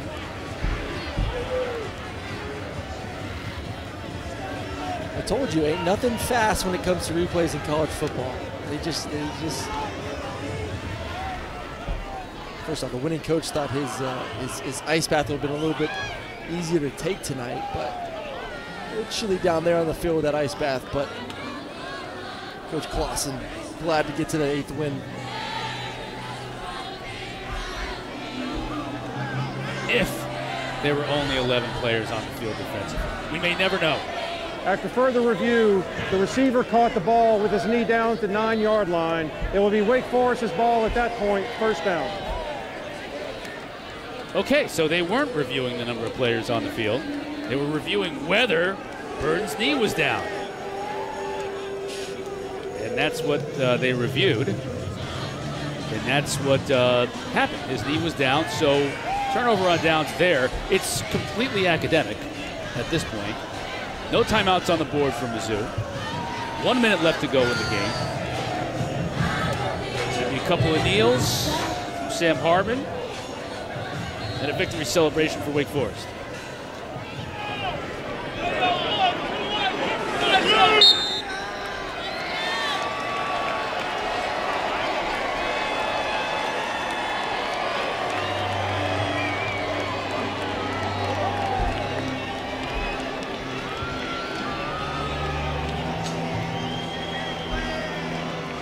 That's a great way to end the season. Always fun to win your bowl game, win your last game, especially for the seniors. For Sam Hartman, what a career, record-breaking career in the ACC. Be moving on. Don't know where, NFL, another college next year. We'll find out hopefully soon. But definitely fun to watch him in this offense led by Dave Clausen.